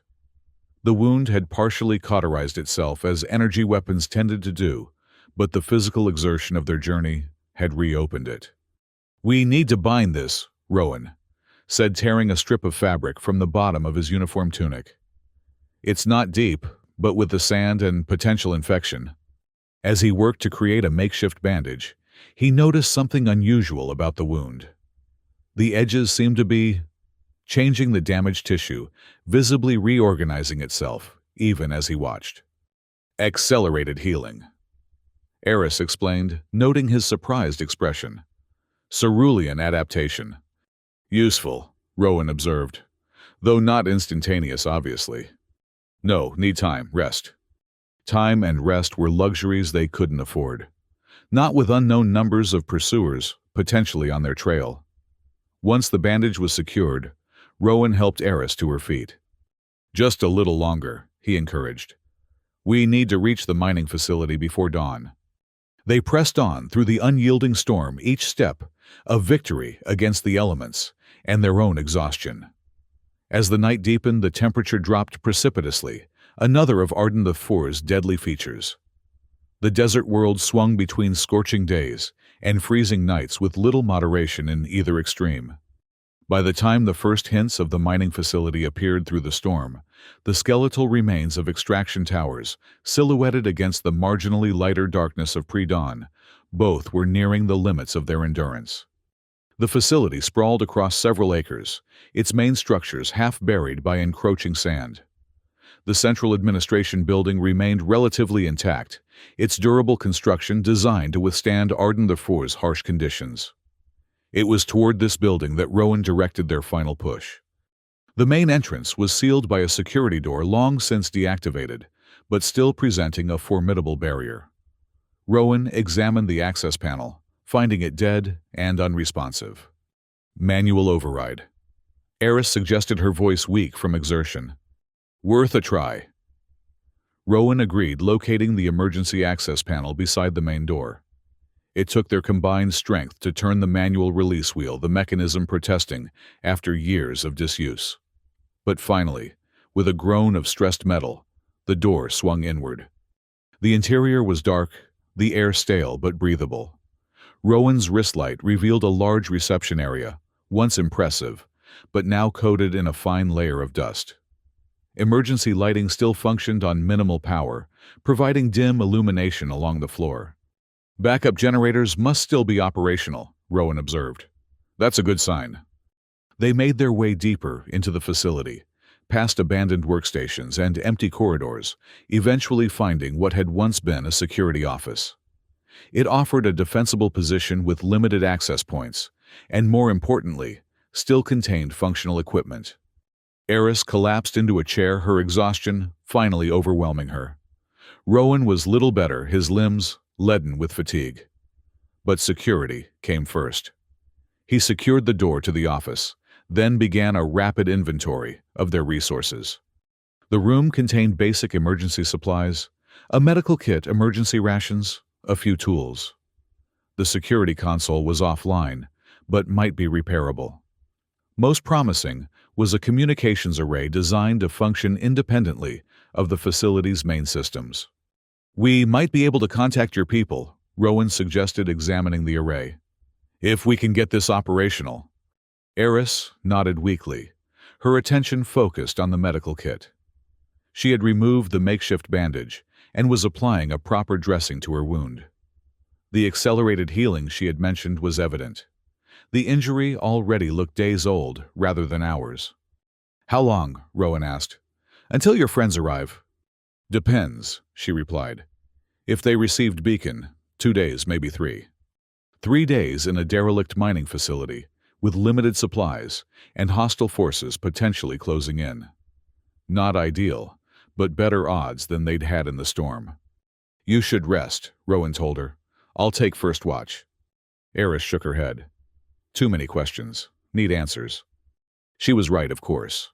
Despite their immediate survival concerns, the larger mysteries remained. Who was Rowan really? What had the Alliance done to him? Why had Eris dedicated years to protecting him? The memories you showed me. He began, settling into a chair opposite her. They suggest I was... What, a defector? A double agent? No, Eris replied. Truth seeker. You found evidence, Alliance war crimes. Came to warn us. War crimes? What evidence? Eris tapped her temple again. In here. In your original memories. Alliance leaders. Experimenting. On their own people. On ceruleans. The implication was staggering. What kind of experiments?